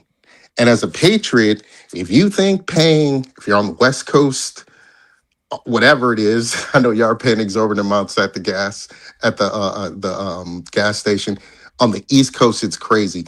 If you think this benefits America in any way, articulate that. How does going to war with Iran benefit America? I'm curious.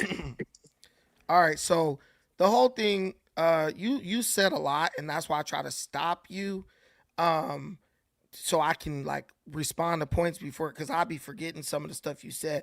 But the whole point is this: Iran, the country of Iran, is a bunch of liars. Their own officials have said that Iran is trying to build nukes. They've told our negotiators, "Yeah, we got enough to make this many nukes." It's a proven fact that they are enriching uranium past 20%. You can't argue that, Rasad.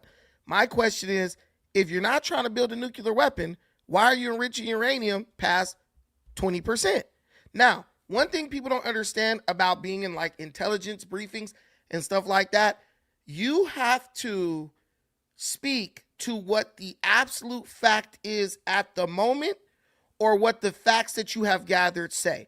If Tulsi Gabbard doesn't say Iran is not currently pursuing a nuclear weapon, later on she can be held in she can be tried for perjury, saying that she lied about Iran's capabilities. So she has to go with whatever intelligence has been gathered at that moment. So I learned that when the other black dude, the dude who used to be the leader of AFRICOM, when they were interviewing him about the state of the situation in Africa, he had a lot of stuff he had to say because that was based on the intelligence that was 100% proven fact. And this is all like speculation and it's assumption, and it's like, dude, based on them doing this. But of course, no one has walked into a facility and watched Iran develop nukes. But we can look at the evidence. We can be like Columbo. So what I looked up was this, which is what I already knew, but I keep saying this. but nobody seems to want to listen. Rasad, he's doing his liberal talk news stuff. Um, uh, like what they did with Joe Biden when we knew he was cognitively impaired, but the news kept saying, "Nah, man, we can't tell he's impaired. He's better than ever." Why? Because they know nobody was in the doctor's office with him, so we couldn't say for an absolute fact, but we could look at the clues based on what we see, and we would know that something was wrong with him. This is the world that liberals and like anti-American citizens, that's the world that they exist in. Well, you can't prove it for an absolute fact, but what I can do is tell you this, and this is how I'm going to prove this, as if I was in court. We know for a fact, these are the facts we have. Iran is enriching uranium past 20%. Rasad even knows that. Iran, right here for fact, Iran has been severely restricting the International Atomic Energy Agency's inspectors from accessing key nuclear facilities. Can you read that, RF? Do you see that, RF? So in my mind, I'm saying, if you're not building nuclear weapons, why are you enriching uranium past 20% and simultaneously restricting the International Atomic Energy Agency's inspectors from going into your nuclear facilities? Following June 2025 attacks, Iran barred experienced inspectors, suspended cooperation, and blocked access to bomb sites, limiting the IAEA's ability to monitor uranium enrichment stockpiles. That's all I need right there. You could say whatever you want. Tulsi Gabbard can say whatever she wants. I'm not building nukes, but I'm enriching uranium to the point where I can use it for nukes, and I won't let the inspectors who are international, it's not America's inspectors, I won't let them, the ones who are experienced, the ones who would immediately be able to tell if you're doing something funny, they barred them. And then the ones they let in, if they even let them in, they suspended cooperation, and they would not let them go to the bomb sites where the United States bombed and buried the enriched uranium underground. If it walks like a duck, quacks like a duck, and looks like a duck, it's a duck. If I got nothing to hide, come on in. You could look, like I remember one time, I got dogs and stuff. I remember one time the animal control came. Somebody said, "You back here abusing your dogs." I opened up the gate. I said, "The dogs are in their kennels. You're welcome to go back in." I opened the gate. I took my ass to the house. Go back there and look for whatever you want to. I don't got to supervise you. Ain't shit back there. Go look. Lady went back there, checked everything out. She said, "Man, your dogs are in exceptional condition. They look good. They look nice. They got water. They got shade. They got everything they need. Thank you. I appreciate it." And she said, "Next time they call us, we'll let them know that it's just a baseless complaint." That's, if I'm Iran, that's what I want. That's what I'm striving for. These are facts. You can't argue with the facts. If you're screaming death to my country every day, right? And you're enriching uranium past 20%. And you're building a stockpile of ballistic missiles, like for what? Like you about to go to war. And you won't let nobody come in and inspect to see what you're doing with all that uranium you got. Listen, man, I'm going to just have to bomb you. I'm just going to have to come in and keep hitting you because you won't let us go in and see what's up. The United States lets the inspectors inspect their stockpiles. They don't hide it. Come on in, see what you got to see, etc. So these guys can run around with these assumptions, assertions, whatever. How many people saw 9/11 coming? These guys right here would have been like, "No, there ain't no imminent threat." And then bam, here it is. That's the whole point. You didn't see the guy in Texas. You didn't know he was going to shoot something up. That's how terrorism works. The element of surprise. They can't let you know anything because if they do launch a bomb, you could possibly shoot the bomb down. You could possibly shoot the bomb down. So why would we just take your word for it? If they not building a nuke, they can say, F the United States, we not letting them in to nothing, but we'll let China in. We'll let South Korea in. We'll let Kazakhstan in to check. They won't even let that. They won't even let them do that. So I must be a total damn fool or something for you to think that we just going to sit over here in the dark. We just going to sit over here in the dark as to what they doing over there when they wake up screaming death to America every damn day. No, it's a radical regime that supports terrorism. They sell weapons to people who kill Americans. They gave money to Hamas so Hamas could attack Israel. And like I said, I don't care about Israel or Iran, what they're doing with each other. I only care about the fact that, oh, let me give you the latest lie. They said that they didn't have a missile that could go over 2,500 miles. They just shot a missile 4,000 miles.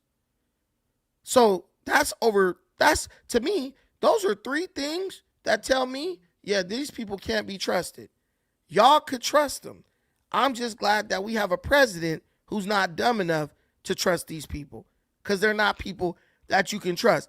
And if you do trust them, I hope that the love is good and the relationship is pure, because it could cost you your life. I'm not playing around with my life.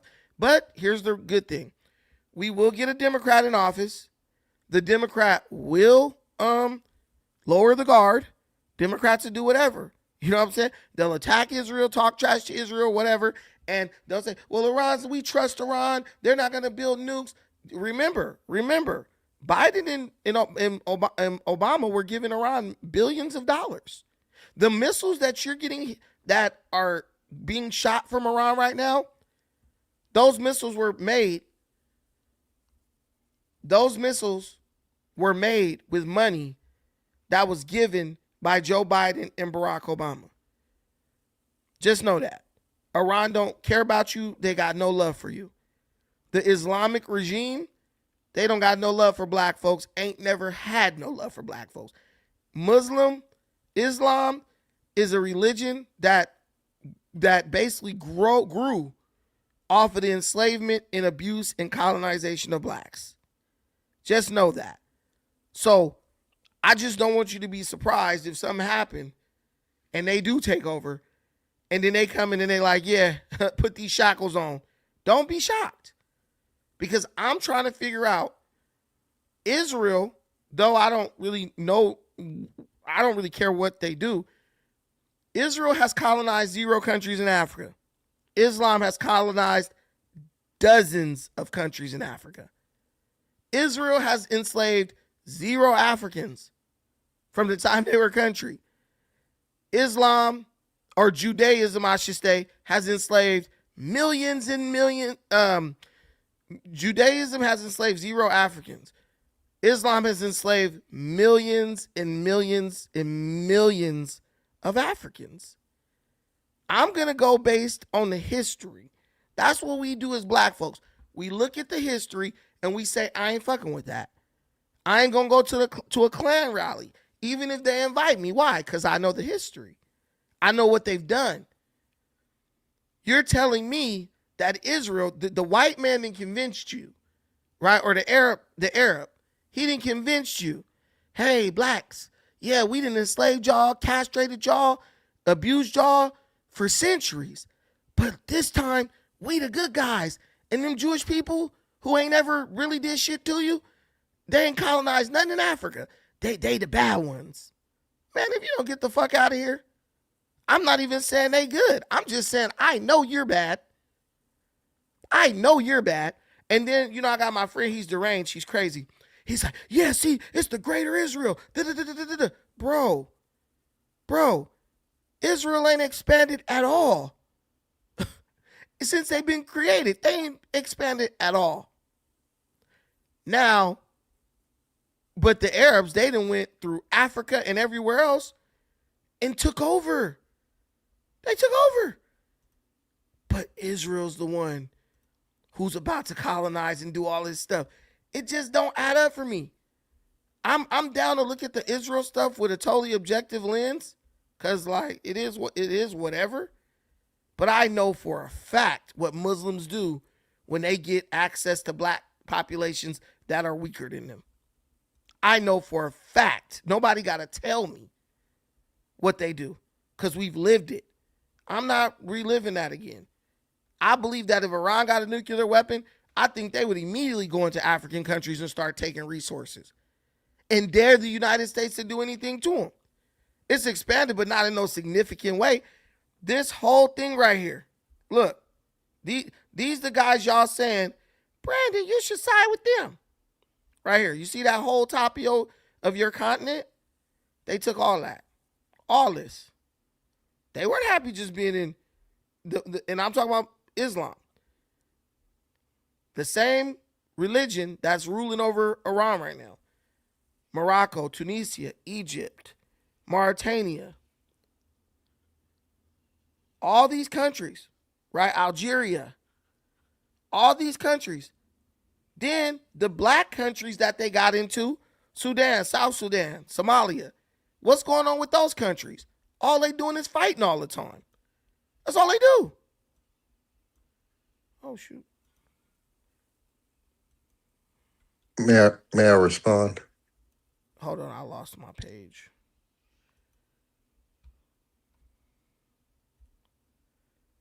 Hold on.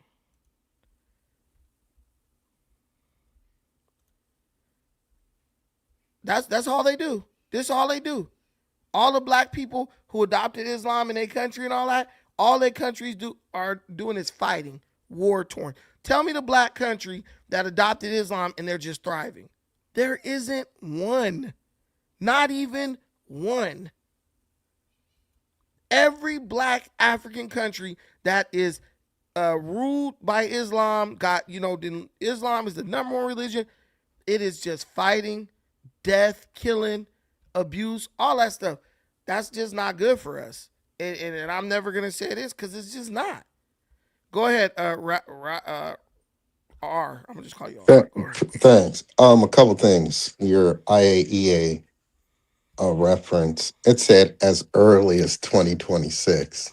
If you kept reading, it said after they were bombed. And this is true. After they were bombed, they said there's no reason to be in any agreement with any international agency or the US. If you're going to preemptively bomb a sovereign country, we pull out of any sort of accord or agreement. Iran declared this, which is not absurd. Number two, just a point of correction, the US doesn't allow any IAEA in this country for any nuclear inspection. No way. They never have and they never will. Israel doesn't even acknowledge they have nuclear weapons. They give they give a middle finger to the international community concerning nuclear weapons. This is the irony. You have two nations that uphold the most egregious double standard when it comes to nuclear weapons. For instance, the US is the only country that's ever used one. And they have the goal to come to Iran and say, we're going to go to war with you because you won't disclose what you're doing, X, Y, and Z. Yeah, if I was Iran, I'd stand on my square also. And this is the irony. Many of the population are looking at it as an affront against them from a nationalistic standpoint. When Trump says we're bombing your power plants, when they start hitting infrastructure like the oil refineries, which Israel did 3 days ago, the average Iranian is saying, oh, this isn't an affront against the regime. This is an affront against us as Iranians, which is complete contradiction of what Trump said. Oh, we're lending cover and support for you to overthrow the regime. So again, all of this is a farce. Any objective analysis will see that. Trump has no plan. He's flying off by the whims. He was manipulated by Netanyahu to do his dirty work. Israel and Trump now were looking with a yard stare, and they're playing it by ear. Trump doesn't know how to resolve this Hormuz crisis. If it continues, we'll see $150 barrel of oil So you'll be paying, depending where you are, $10 on the East Coast. I mean West Coast, $7, $8 on the East Coast. Inflation will skyrocket. It'll effectively end Trump's political career and MAGA at large. This is a complete disaster. So any patriot, I don't care what side of the aisle you're on, you'll look at this and you must be aggrieved. Your sort of unwavering support of Trump and everything he does, Yeah. I mean, that's just consequential, sort of being a sycophant. And, you relegate me to being a liberal. Okay, that's fine. I'm So gonna land here. Can I I'm land gonna. here? 10 more You got seconds. 10 seconds. Literally 10. Okay, cool. I'm gonna land here. You say I'm a liberal, but I'm parroting what Tucker Carlson saying, Alex Jones, Owen Schroyer, Steve Bannon. Listen to who he. Come on, Okay, your bro. 10 seconds is up. Listen to who he said. What he said. Who he says he's parroting. People who basically, based on who pays them and funds them, that controls their narrative. He said this. I'm parroting Tucker Carlson, Alex Jones, Steve Bannon. He's parroting freaking Joe Kent, Scott Ritter. Bro, we know what the conspiracy theorists are saying. They don't have to live with the results of what they say. We know that, right? We already know. But so let's read what my statement said, because at the bottom it clearly said this follows years of progressive limitations since 2018. Now, earlier in the show, I said Iran has been blocking nuclear inspectors since 2018. Me pulling it up was just a little bit of visual confirmation. Most people are just listening. I've researched this a long time ago. They've been having this funny business with the cooperation since 2018, bro. Long before they were ever bombed, even after they got loads of money from American presidents. No one's going to be dumb enough to sit up and trust them when they've been playing these funny games for almost 10 years. Okay? They've been playing these games almost 10 years. But what we like to do is we like to do revisionist history, or we like to pretend like we just forgot that Iran's been building, trying to work towards nuclear weapons this whole time. Iran is escalating. Iran is building missiles like they're in the heart of war, in the middle of World War II, bro. There's no one in this world who is building missiles at the rate of Iran. And my question is, what are all these damn missiles for? Because once they build the missiles, attaching a nuclear warhead to them ain't nothing. So, yeah, you can believe that. You, Alex Jones, Tucker Carlson, Scott Ritter, Candace Owens, you can believe that. Y'all can say whatever y'all want, but nobody on earth is going to elect any of these people to be the head of anything, any country, because they understand these people speak based on who's paying them at the time. If the anti-Israel lobby get a hold of Carl Tucker, he gonna speak against Israel. If the Israel lobby get a hold of Tucker, he gonna speak in favor of Israel. That's just the way it goes. They're sold to the highest bidder. We already know that. So what you're saying, it might make sense to you, but I'm gonna go with what Jared Kushner say. He in the room with the Iranians. I'm gonna go with what the Iranian officials have said. There's Iranian officials who, or ex-Iranian officials who are like, nah, they trying to build nuclear weapons. That's the whole goal.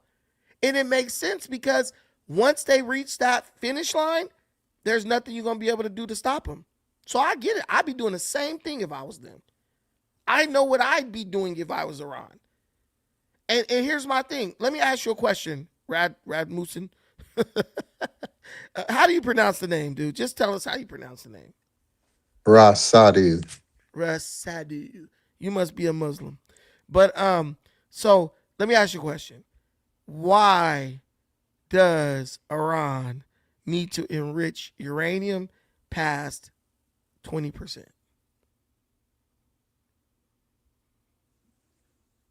I'm not sure. But if I may, Go ahead. Go ahead. I know when they were under the Obama plan, they were staying in line with the standard that was mutually agreed upon. It was, again, Trump certified it. Why don't you pull that up? The Trump administration certified it. but continued to aggress towards Iran. Furthermore, you talk about this money that was given to them.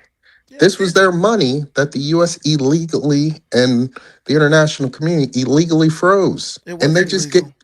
but it was their money. Why don't you add Any that? Hold country, on, hold on. Can I finish?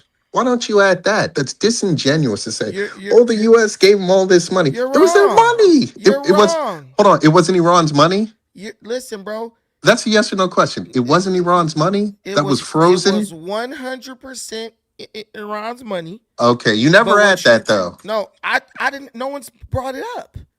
It was 100%. You just said Obama gave him a bunch of money. You Listen, said that it 5 minutes ago. was 100% Iran's money, but it was not illegal for the assets to be frozen. It is a law that if you participate in the world economy, and the world economy gains win of you funding terrorism, your assets are subject to be frozen. Every country knows that. So how was that illegal? I never. Iran knows the rules. Iran knows the rules. They choose to break the rules and then scream that they're the victim. This is a country that is comfortable with breaking the rules. And when they get caught, just like every other criminal, they say, oh, we're the victim. No one's forcing Iran to give Hamas money. No one's forcing Iran to give Hezbollah money. No one's forcing Iran to give terrorist groups roadside bombs and give them money, bro. What country spend 50 million a month funding terrorists? They knew what was going to happen. Do not say that that was illegal. It was not illegal. So That's why they kept negotiating with Obama. They knew they fucked up. And they told Obama what he needed to hear so he could feel comfortable with giving them the money again. You know what they did? They continued to use that money to kill American troops in Iraq, and in Afghanistan, bro. Then Biden gave them a bunch of money. What did they do? Right? What did they do? They literally used that money to fund Hamas, Hezbollah, and all that stuff. You can say whatever you want, but if your money is going to, bro, if you get caught up in a RICO, what they do with your money, bro? What they do with your money? They freeze your assets. Is that illegal? No, fool. That's a part of the rules of the game. You're not going to use our monetary system to do terrorism, to fund terrorism. If you don't like that, you don't have to trade in our dollars. But the oil in this motherfucker getting traded with dollars. That's the yeah, rules. well, actually, and that's the wild card Iran just hit folks with. They're letting certain nations go through the Straits of Hormuz if they will trade in the yen. So Nobody wants to trade that bullshit. okay, they're not doing it. Just pull it up, bro. They're doing it right No, now. Certain I said nations. no, but bro, you're too emotional. I said nobody wants to trade with that bullshit. I don't know what China that does means. I China know does too certain much. countries. What it means is China is constantly doing currency manipulation, where they artificially inflate and deflate the yen, and that will change. They basically will be able to control the price of shit that you buy with it. That's Cool. not. Nobody wants to do that. People want the market to control. China manipulates their currency. No They're the number problem. one currency manipulator on earth. That's why all their reserves are in U.S. dollars. Cool. No problem. Just pull up if Iran are letting certain nations go through the But Straits I of never Hormuz. doubted it. That's a fact. Okay, so your conjecture is your conjecture. I just stated a fact, a material fact. I just agree with you that it was a fact. Okay, cool. No problem. Second point, when we talk about rules based order and terrorism and all this, you do understand all of this is a double standard. You do understand. Well, and I'll tell you how.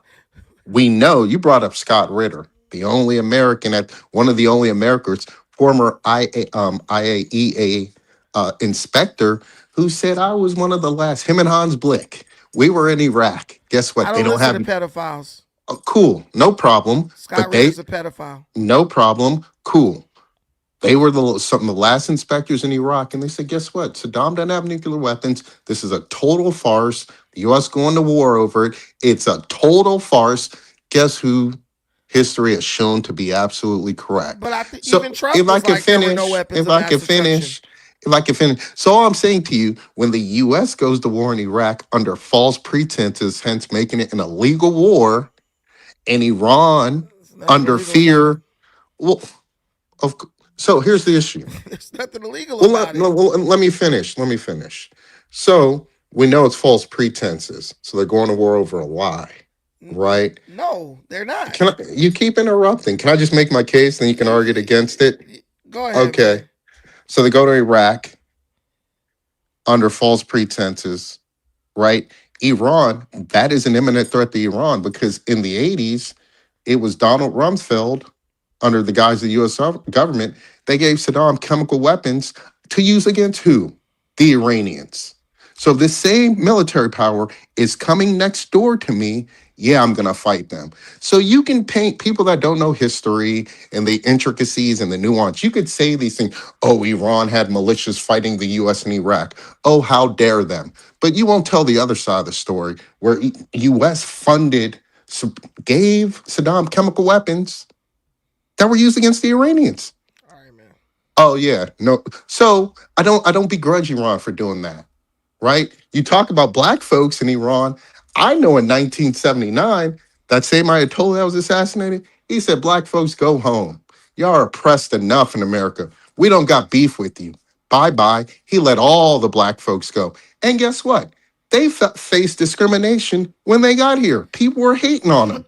That same Ayatollah, those same mullahs looked out for the black folks. They said, our beef's not I with don't you. understand how you gonna That's a lie. fact. I That's don't a understand how fact. you're gonna lie and say that that the United States gave Saddam Hussein chemical weapons. They did Donald not, bro. Rumsfeld did. Bro, they did. That's not what he said, bro. It's not what he said. You just be saying shit. What Donald Rumsfeld said is that the United States allowed the export of precursors to chemical weapons. That's what they did. They didn't block certain materials from leaving the United States and going to, basically they didn't block Iran from purchasing certain materials from United States private companies that he would then use to make chemical weapons. Bro, that's a huge difference, man.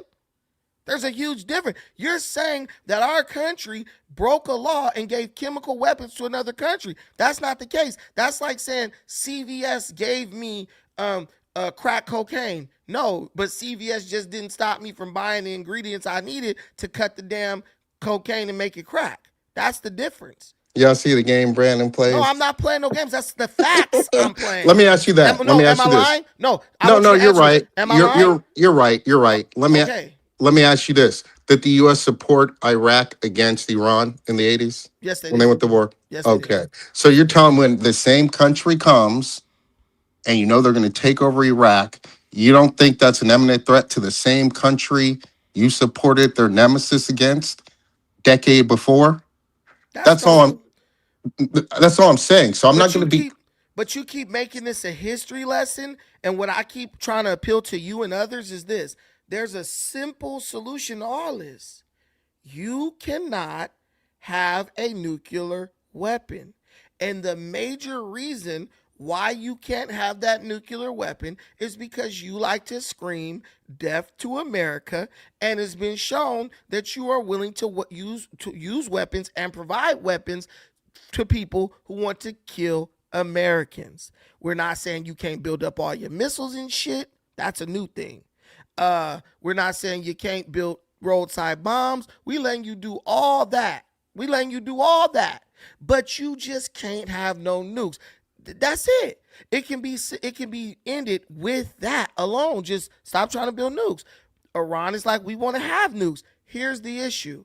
If you want to insist on building nukes, we're going to bomb you. So there are no victims. There are no victims here. There are no good guys and there are no bad guys. It's like a football game. You want to get on our touchdown, we not going to let you. We want to get on your touchdown. You going to do your best to stop us. If I blow your ass out by 50, don't get mad. You got on the field and agreed to play. That's what Iran's doing. That's why I don't see why all y'all are sitting up here crying, oh, and wouldn't you? And wouldn't? No, I wouldn't. If it was me, I would say, all right, let's work with the U.S. so we can make money and our people can have a life. so Let me ask you a question. If it was you, would you kill somebody and hang them? Would you shoot 35,000 people for protesting about the economy? Would you do that? No, you wouldn't. So That's so propaganda, bro. okay, that's fine. That's fine. So let's say it is, and what they say about the United States is propaganda as well. Killed, hanging the young wrestler, talking about he killed two cops and all this stuff, all this stuff. We don't even do that. If you kill two cops in America, you don't get hung in the street. So You will people get say, executed. no, States you that have will the not. death penalty, you're telling me if you kill What state? two Which state? cops, Which state? Mississippi. I don't know if Mississippi. it. There's states where. Hold on. You're telling me you can Google it. There have been prisoners executed for killing cops in this country. Are you serious? So the fact they do it in a more immediate way, we want to begrudge that. That's what I'm We saying. we've Hold on, real quick, largely. real quick.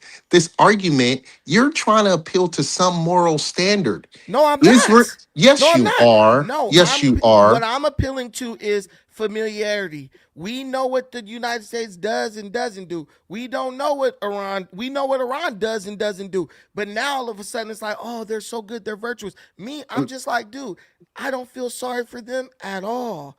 Yeah, I feel that's like they're getting what they want to. The Bible say you're a Muslim. The Bible say if you live by the sword, you die by the sword. Iran is choosing to live by the sword, and they are dying by the sword. The Bible says if you dig a hole for somebody else, beware that you don't fall it.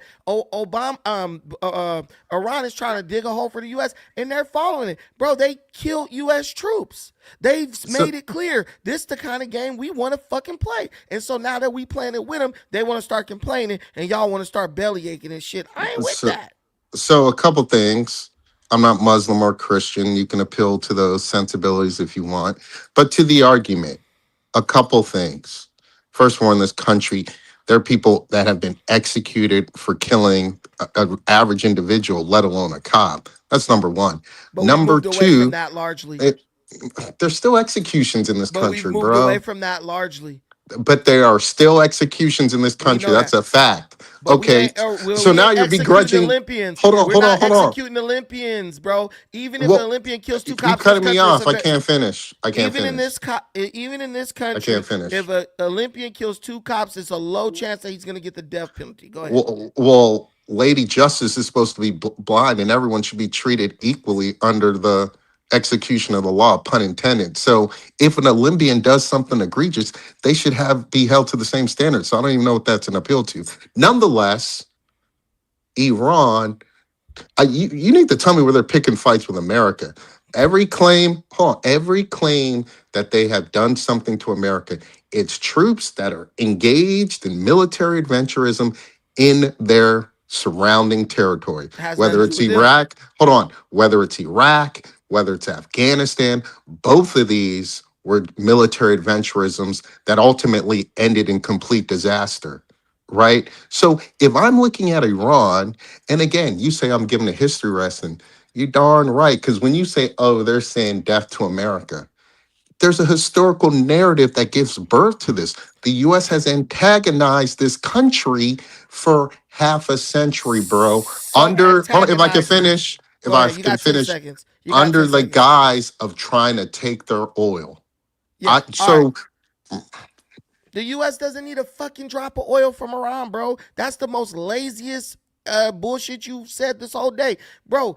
The U.S. is the reason the Ayatollah got even got put in power. Literally, he's a beneficiary of cooperating with the CIA. And Iran, the Ayatollah. See, you talk about history and then you lie about the history, bro. The CIA helped the Ayatollah overthrow the Shah in in basically under the agreement that the Shah, I mean that the Ayatollah would sell Iranian oil for dirt cheap to to Western countries. So the Ayatollah originally was working in cahoots with the CIA. That's a fact. Nobody wants to remember this, but this is a fact. CIA, American Intelligence Agency, worked in cahoots with the Ayatollah. The Ayatollah agreed to do something that the Shah would not do, which was sell oil for dirt cheap. The Ayatollah is only in power because of the USA. But once he got into power, he became an enemy of the United States. His true feelings about the United States came out. So if anybody did a bait and switch, it was the Ayatollah. But here's the funny thing: he continued to sell the United States and other Western powers oil for dirt cheap. So you screaming death to America every day, but you still collecting American dollars. That's how America was able to freeze his assets, because he was selling America freeze their assets because they were collecting money from America through the selling of oil and stuff like that. So what I try to tell everybody is this: if someone starts kidnapping your people, killing your people, y'all got beef. Bro kidnapping Americans because he got mad when America just said, you know what? We don't need your shit like that no more. That's when a lot of the hostility started between America and Iran, when we started to move away from Iranian oil. And a lot of Western nations did. Then he started ratcheting up the bullshit. But my whole point is, if somebody goes in another country that's not your country and you trying to kill them, it's not your business. What's going on in Iraq don't got nothing to do with what's going on in Iran. If America's in Afghanistan, that ain't got nothing to do with what's going on in Iran. But if you want to make smoke, if you want to say, yeah, if you mess with this Muslim country, I'm going to come and kill troops. Well, don't be mad when we start dropping bombs on your ass. Everything you say when you're like, oh, America's been antagonizing Iran for this long. Nigga, Iran is killing Americans over a business that ain't even theirs, bro. They've killed thousands of Americans, kidnapped Americans. Also, by proxy, they've killed thousands of Americans, bro. That, to me, they're an enemy. They're a legitimate enemy. We have every right to do what we want to do to eliminate that enemy. And if you got a problem with that, then that's your problem. Sticks and Stones, LA. So, Wait, one real quick. I got to read this. The Treaty on the Prohibition of Nuclear Weapons, TPNW, which legally bans the development, testing, possession, and threat of use of nuclear weapons, was adopted on July 7, 2017 and enforced. Okay? So basically this there's a ban. You can't even develop, test, or possess, or even threaten to use nuclear weapons on another country. So Iran's in violation of that. yeah, here's the crazy thing. Does Israel abide by that? Are they signatories to that? I don't want to hear Can this. you No. can you Can I prove that finish? Israel has nuclear weapons? Can you Can I provide can proof I right finish? now? No, Can I'm I? asking you a question. Can you provide proof right now that Israel has nuclear weapons? Yes, Okay, yes. pull it up. Let's pull it up right now. You can just Google Mm-hmm. May I? Mordecai Vanunu, the defector who, if I could finish, who was working on the nuclear sites, who disclosed all of this, who was kidnapped when he fled to Europe by the Mossad. He will tell you. So we have proof. We have evidence. Oh, so So we have a guy who's long dead. We have something he said, but we ain't you seen asked him. for evidence. You don't want to believe it. So be it. Let No, me continue. Let me continue. right. So So so so so Jared you keep Kushner, cutting we me can't off. I can't wait. So finish. Jared Kushner, we can't believe Jared Kushner, but we could believe Vanunu. All right, gotcha. Well, no, I don't. I'm not inclined to believe Witkoff or Kushner because, and I'll tell you why. The first time Iran was literally negotiating with them, they bombed them simultaneously in the middle of negotiation. To me, that indicates you're not a good faith negotiator. This happened for a second time. Now they spoke to the foreign minister of Iran, and they spoke to I think it was the Omani foreign minister. He said what Witkoff and Jared Kushner said was not true. Now, listen, I'm going to give him the benefit of the doubt. Perhaps there was some mistranslation or the way things were conveyed, but the man from Oman, who doesn't have a horse in the race, if anything, he would side with the US. He said that's not true. What he said, Iran said they would go to 0% proliferation. But then the US started demanding things like no ballistic missiles and so forth, which leaves Iran as a sitting duck when there is a history of unprovoked aggression from Israel. Why would you say no? We're gonna that is derelict as a country if you were to give up your ballistic missiles, your armaments, knowing Israel has been a continuous threat against you. Let's remember during all of this, Israel has systematically assassinated Iranian citizens that were scientists. They have done everything they could to sabotage. They have infiltrated Iranian society, government, and all institutions with spies with the explicit purpose of collapsing this government. You're telling me if you were Iran, you say, "Oh yeah, we're going to give up all our defenses against Israel." This is not the nonsense, There bro. are plenty. Listen, there is tons of Muslim countries with plenty of capability to fight with Israel. This idea that Iran is just, we have to have nukes to protect ourselves from Israel. Bro, you talking about what Israel's gonna do. Israel ain't done it. Israel could, if Israel has a nuke, they could have been dropped it on Iran. And there's very little that anybody could have done to stop it, bro. Everyone's talking about what Israel's gonna do or could do. The only group, the only country I see that's killing American troops is Iran. And Iran's doing it, and you're like, well, they have a right to do it because America's in their backyard. And that's not true. You don't have the right to kill anyone just because they're in close proximity to your country. You don't. It makes no sense. We listen to Vanudu. The Omanian is telling the truth, who we don't even know, but Jared Kushner lying. It's just hearsay. One guy say what you want to believe, you agree with that. Another guy says what you don't want to believe, you disagree with that. Me, I'm going straight to the meat and potatoes. Iran chants death to America. Iran has killed Americans. Iran literally refuses to stop enriching uranium past 20%. You've even admitted that. And they will not let the inspectors go in and make sure they're not making bombs. At that point, all bets are off. This is what we know for a fact. We could throw everything away, heaven and earth, may pass away. These are the two facts I want everybody watching this to take home with you. Iran is enriching uranium past the 20% threshold. Once you get past 20%, you are now in the area of creating bombs that can kill thousands and thousands of people. There is no need in 2026 to enrich uranium past 20%, but Iran is doing that. Iran is also blocking UN nuclear inspectors, well, international nuclear inspectors, the people who go in to make sure you're not building bombs, breaking the law. They're blocking them. They're not allowing them to come in and inspect. They haven't been allowing them to come in and inspect since 2017. Y'all telling me y'all want to play? Y'all want to play with that? Bullshit. Bull fucking shit. It's like you telling your kid, hey man, you been smoking weed? Nah, let me see your backpack. No.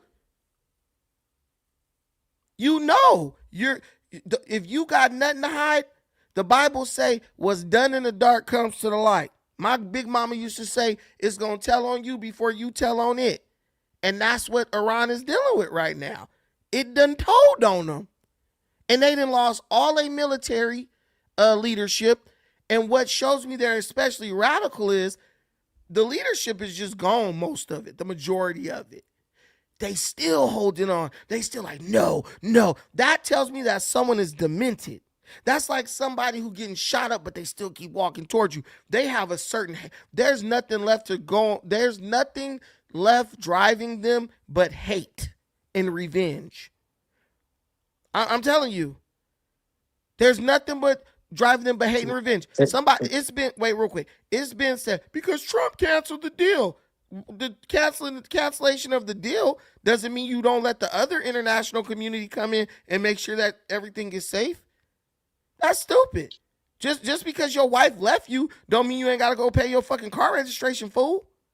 The two things don't mean nothing. Trump canceled the deal, cool, because, okay, so answer me this.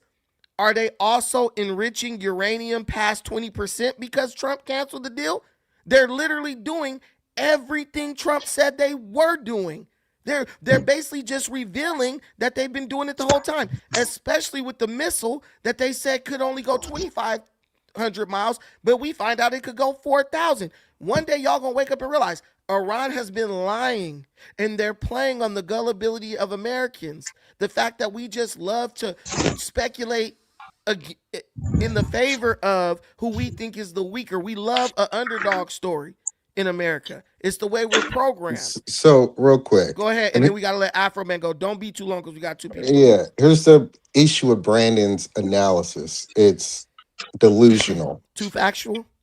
So in December 2003, Afroman, can you mute up? In December 2003, Gaddafi, under the guise of having, alleviation of sanctions and economic impediments, they gave Libya gave up their nuclear weapons program, their long range ballistic capability, etc.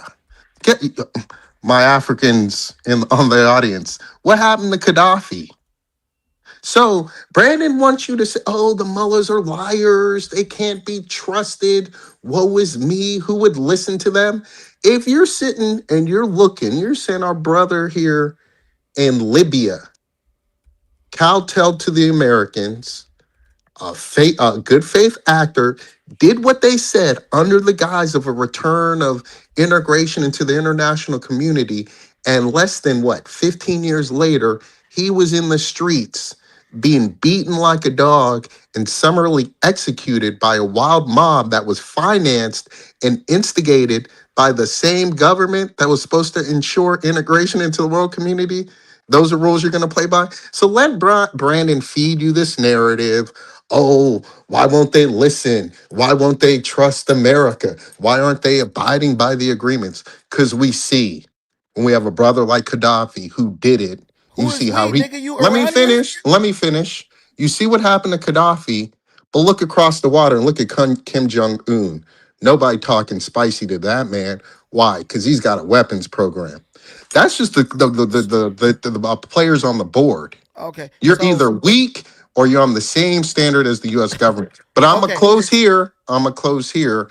He said, "Oh, Witkoff and Kushner says something. The Omanis and the Iranians say something. Who do we believe?"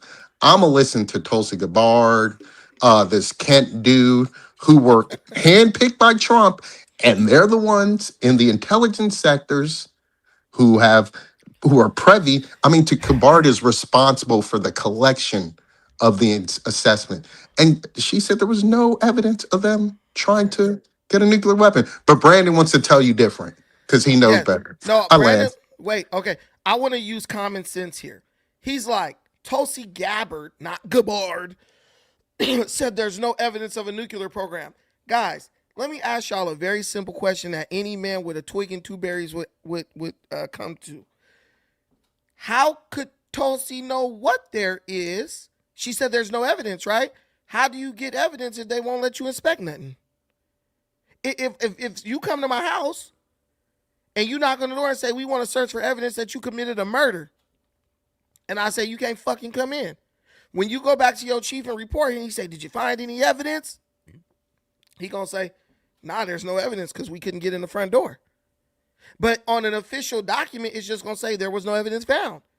Most times when you do reports like that, they're not gonna be like, there's no evidence because also what Iran is doing, they're letting them in certain places, but they're keeping them out of certain facilities. So yeah, we didn't find any evidence in the places where we searched, so there was no evidence found. Not saying that it's not there.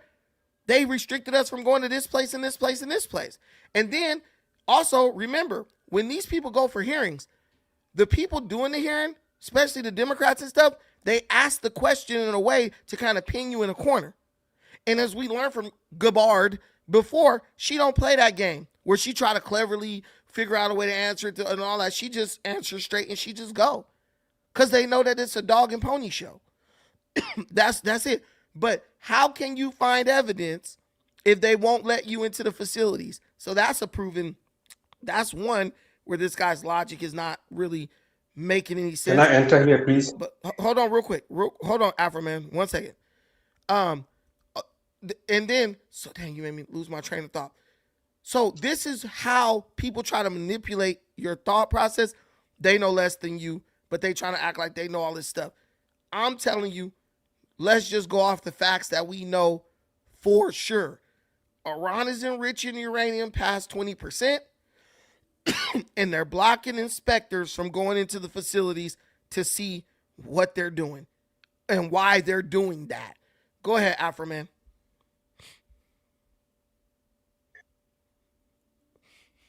Okay. First of all, I would like to know why you believe that somehow Iran, one, should not have a nuclear weapon. And secondly, you're contradicting yourself.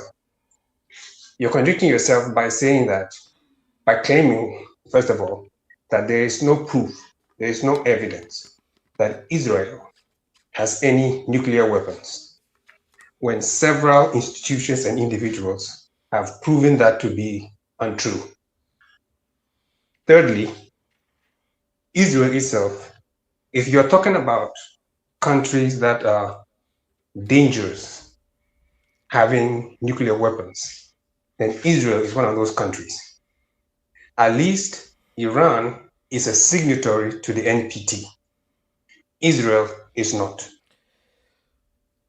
Of all the countries that have nuclear weapons, only one has ever used it, and that's the USA. So this notion that a nuclear weapon in the hands of Iran is somehow so dangerous when Iran hasn't got a history of posturing outside of the Middle East, whereas America has over 800 military bases dotted across 70 countries. Iran doesn't have a single military base outside of Iran. So you are clearly buying into propaganda as if it is somehow evident that Iran is a dangerous country that threatens the whole world. The average human being walking on this earth has never been affected by Iran, but has definitely been affected by the US. And so let's not, befuddle, the waters here, or dirty the waters. Iran is not a danger to the world. That is Western propaganda. And let's also remember that when you say that Iran has disallowed inspection of their nuclear program, that's not true. Iran, until 2015, was allowing nuclear inspectors into their country. It was Trump, as you know, that derailed that process by removing the US from the group that was, from the deal that was on the table that Obama put in place. So you're saying so many things, but you're confusing issues and you're contradicting yourself. So if you could answer those questions, I'll be happy. Yeah, so I got two questions. Why is Iran enriching uranium past 20%? Past 20% means you're trying to develop a nuclear weapon. They continue to do it. They refuse to stop. If you're no threat, And why why shouldn't can't they? you? Because in 2017, they agreed that they would not build nuclear weapons. There is a law that was just brought up on the screen that bans countries from developing, building, threatening people with nuclear weapons. And Iran said that they want to abide by international law. That's why they shouldn't. You could say They what you are a want. signatory to the NPT. Listen, I let you talk. Israel is not. I let you talk Africa first. I know it's you. I let you talk, and now you're interrupting me. They agreed that they It's would not build Afro-Man, Afro-Man. whatever. Okay, sorry, Afro man, my bad, dude. Okay, yeah, all that. But they said they want to abide by international law. International law prohibits them from building nuclear weapons, but they're enriching uranium past 20%. Uh, Iran sponsors terrorism. They're the number one sponsor of terrorism on the That's a planet. lie. No, it's That's a lie. not. No, it's and not. and That's a Africa. lie. Listen, you what? Wait. What did you say? Who said in Africa? I said and in Africa. Okay, see, right. This is a common knowledge, right? Iran does things by proxy. So when you say they don't have a base outside So of does the Iran, US. man, can you So stop does interrupting Israel. me? Can you stop interrupting me? You're a black African sitting up here caping for a damn Arab led, I mean a And you Islamic a black regime. American. But I'm caping for my own country. And I'm caping for my region as well. So what's That's your not point? no, that's not your region and that's not your country. No, Africa is my region. And Iran ain't in Africa. Oh, it's not. I know that. So stop interrupting me. Because you already sounded delusional as hell. But America is here. America is my country. America is in Africa.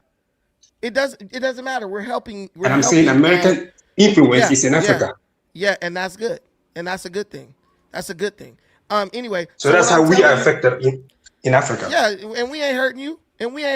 We ain't doing nothing to you. We ain't doing nothing but making your place. All America is doing in Africa is making it safe to travel there so y'all can make some money. Okay, you say you're not hurting. That's it. We ain't hurting you. We ain't hurting you. As a matter of fact, African countries are begging America you have to come there removed and help governments them. Across Africa. Yeah, and which ones Nobody's begging removed? America for anything. Which ones you have we removed removed? Governments. All right, man. You listen. Have you heard of Dr. Kwame Nkrumah's government? Listen, here you go, bro. Dr. Kwame Nkrumah. All right, man. Look, you talked. I didn't interrupt you. Please stop interrupting. Go ahead. Me. There you go. Go ahead. Okay. Iran operates by proxy. They fund terrorist groups. They give terrorist groups $50 million a month. So when these groups are killing Americans, Iran is responsible for that. That's just the way it is. So America, yeah, we do shit too, but Iran is not going to get a nuclear weapon when we know that they got a hard on for killing Americans. They've agreed to all these international laws and rules so they can get into the UN, so that they've agreed to not develop nukes. But from what they're doing, what we know they're doing for a fact, we suspect that they're developing nuclear weapons. They won't let anyone in to inspect, so they got to get bombed, brother. That's it. That's it. So you could say Iran's no threat. That's in your mind. Every other Middle Eastern country, the reason why they allow American bases in their country is because they fear Iran, bro. Iran not only carries out violent attacks against the United States, they carry out violent attacks against other countries. 1983, U.S. Marine barracks bombing in Beirut.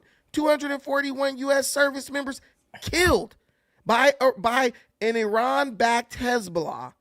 1994, AMI bombing, Buenos Aires, Argentina. 85 people killed in the bombing of a Jewish community center. Several senior Iranian officials were convicted. They were indicted, and they were convicted of being a part of that. 1996, Khobar Tower bombing, Dhahran, Saudi Arabia. 19 U.S. airmen killed in a truck bombing orchestrated by the IRGC. 1998, U.S. embassy bombing in Kenya. U.S. courts found Iran liable for providing technical expertise and support to Al-Qaeda. 2012, Burgas bus bombing, Burgas, Bulgaria. A suicide bombing targeting Israeli tourists attributed to Hezbollah, Iran-backed Hezbollah. Bro, what are you talking about? We've just, in that quick time, I've listed 5 different countries that aren't America where Iran has carried out or funded the carrying out of bombings and everything else. And you're like, no one's been affected by Iran outside of at all. Bro, these dudes are like the foremost. Can you do the same for the U.S.? So here's the issue. Okay, let me do this. So I'll go into my Gemini and I'll say terrorist. Okay, I'll put the same thing. Violent Afghanistan in attacks. The 1980s. Wait, hold on. Violent attacks. That was a war. Violent attacks carried out. No. I'm talking about funding of terrorist groups by the U.S. Okay. Okay, that was a war. That Russia invaded Afghanistan. And the United States funded and trained Afghanistan inside of their country to fight inside their country. They didn't give I never, Afghanistan, yes. they did not give a No, no, no, terrorist group, no. We are they did talking not give, about funding of bro, terrorist groups. they did not give a terrorist group bombs to go blow up a bus in England.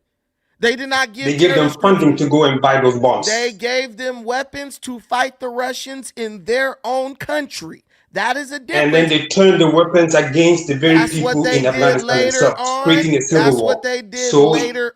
This is what they did later on. But guess what? It was a civil war yes, but that's inside what their happened own. anyway. Listen, bro. It was a civil war inside their own country. They didn't. United In States did not give it. 2010, in The Syria, United. they The funded United terrorist groups in States. Syria. The United. They listen. In The Latin United. America, they Listen, funded man. Listen. You terrorist can't keep groups. interrupting me. You can't keep interrupting me. The the United States did not give a terrorist group a bomb to go blow up something in Beirut or in freaking Thailand. They don't need to give the bomb. That's They give the terrorism. funding for the They bomb. give It's the listen, same bro. thing. Listen, bro. If someone gives you weapons and funding to fight a war in your own country, that is not terrorism. Even the situation, what Of you're course, talking it's about, terrorism. that's not You're terrorism. terrorizing the citizens of that country. What? Okay. What Afghanis have committed a terrorist act outside of Afghanistan? Okay, so if it is not I'm asking you a very simple inside, question. No, outside of then I'm Afghanistan. saying, so if the terrorism is contained inside the country, then in your eyes, that's not terrorism. If the terrorism is taken, if it's attacks done in the middle of a civil war or a war against an outside force, that's not an act of terrorism, brother. That's an act of war. Now, Of course it's terrorism. if someone's blowing up innocent civilians in a country 50,000 miles away, that's an act of terrorism. No, I'm that not you are moving no redefining damn what. goalpost. You never Look gonna up the bring definition of bongos. So terrorism. here's the issue with Brandon, respectfully. The US doesn't have a quote unquote issue with terrorists. The president of Syria now is a former Al Qaeda Exactly. ISIS leader that went to the White House, bro. Trump has no issue with him. You're He being literally, if I could finish, yeah. right? So this straw man about the terrorism, and first of all, we're going to be honest. The greatest proliferator of terrorism globally is Saudi Arabia. They proliferated this toxic ideology of Wahhabism, Islam, that was funneled through the madrasas that they financed from Nigeria to Indonesia, where you have Abu Sayyaf, you have the various groups in Nigeria, in the Sahel. They all have connection to ISIS, that all have connection to Al Qaeda. Listen, as an American, you're my fellow American. And The Iran has greatest, connection to Al if I could finish, the greatest terrorist attack on this country, 19 of the alleged 21 attackers were what? Iranian? No, they were Saudi Arabian. Yeah, They were Saudi Arabia. They were Saudi Arabian. But we went to war with And what Iraq. terrorist group were they a part of? Al Qaeda. And where are all the Al Qaeda leaders hiding right now? Oh, they were around the world. No, they're in Iran. No, They're in that's a Iran. lie. They They're first in of all, Iran. no, they were in That's a Afghanistan. fact. That's a fact. Hold on, but that's not the point. All the Al Qaeda Hold leaders on. of that If I can terrorist finish, group, can I finish though? bro, you need to just make a point and But like you you keep try to cutting take me us down. off. You cut me off. When you get cornered, you I'm want to not move. cornered. Well, I'm let not me. cornered. All right, let me finish my thought. Hey y'all, we need to get a $5 chat, $5, a $5, what is it? A $5 challenge going. You guys gotta bless me with some contributions. Help us reach our goal. We have a goal of 10 $5 contributions. I'm doing a lot of heavy lifting up here. I got all the TDS liberals up here. Let's do a $5 challenge. All my day one A1s. Please bless the stream. We got a good stream going, and I want to keep going. But dude, let me just say this again: when it is propaganda to lay the lion's share of quote unquote terrorism in Iran, when this country of the United States is elbow and elbow with Saudi Arabia and has no issue with the proliferation of terrorism they've done globally at the number of billions of dollars. Right. So we're going to talk about proliferators of terrorism. Why don't you say anything about Saudi Arabia? okay, Because it doesn't fit the narrative. Now I'm gonna land here. When it comes to Hezbollah and these sort of groups, it's a bit more nuanced than you are allowing for discussion's sake. There's ongoing conflict between Hezbollah, Israel, and I'm gonna be honest with you. I think the IDF's a state-sponsored terrorist organization. We can have a dialogue about that. So if we really want to parse out what "quote unquote" terrorism is, when you decimate the Gaza Strip and kill 60,000 innocent civilians, you are a terrorist organization. You're doing it for political means and a political agenda. That is the definition of Didn't "quote Iran just unquote" kill terrorism. thirty-five Hold on, thousand hold on, hold on. innocent civilians That's the in their no, own that's country? propaganda. That's Now, oh, that's propaganda. Show me propaganda. evidence of Okay, that. Show me there's evidence that's of that. propaganda, Hold on, hold huh? on. Let me land here. I can give you NGOs and even American politicians that are now conceding 60,000, 50,000 Palestinians were killed. There's no evidence Iran killed 30,000 people. This is All right. all U.S. propaganda. Show me some independent evidence that 30,000 people were killed during these "quote unquote" protests when they're really riots that were spearheaded by the Mossad and CIA. Come on, bro. Hey man, everything is propaganda that you don't want to believe. My whole point is this. So we talked about the first uh so first uh we talked about the president of Syria. The president of Syria was someone who was a member of the group that eventually would become ISIS. He left that group. He joined Al Qaeda. He ended up leaving Al Qaeda too and forming his own group. And the group he formed actually fought against Al Qaeda and fought against ISIS, right? He was a person who was a fundamentalist, but he became disillusioned with the idea of, terrorist attacks, killing innocent people, all this stuff. The guy was away from those groups for several years. And he was a person who moved into a position of legitimacy. The United States and other countries, actually, not just the United States either, they would meet with him, talk with him. He would help provide intelligence to them, all types of stuff. And he moved into a position where they trusted him to be in charge of the country. And he had the connections and the power to keep the region stable. When you're choosing leadership in those areas, guys, you need somebody who can keep stability, right? Maintain stability. That ain't always going to be the picture perfect, I graduated from Yale or Princeton person. A lot of those decisions are made on who the most people in the region actually have respect for. And a lot of people have respect for that guy. He is a transitional leader. He's not going to be there forever, but they needed somebody who could fill the gap, and keep the place stabilized. What I would say is, since he's been in charge, the region has been stable. So I think that's a win, right? That's a win for Trump, I believe, and that's a win for Syria. Now they'll have elections and all of that, and we'll see what happens. Number two, this guy talks about, how do we know that they killed 35,000 people in Iran? Well, bro, the Iranian government said let's start here. The Iranian government acknowledged that they killed 3,117 protesters. They acknowledged that, right? But there were leaks in their government. There's dates, literally, from the leaks that provided dates of how many people were killed. The Islamic Revolutionary Guards Intelligence Organization and people within that, I guess, leaking information, they confirmed January 11th off of IRGC's own reports. On January 11th, they killed 12,000 people.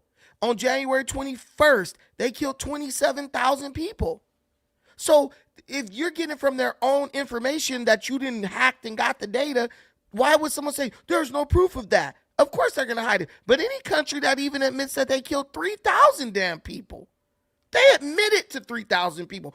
What were the people protesting? The economy. They were mad because their money wasn't worth shit, and we're going to kill 3,000 of them. Whether it's 3,000 or 35,000, it's still wrong to do.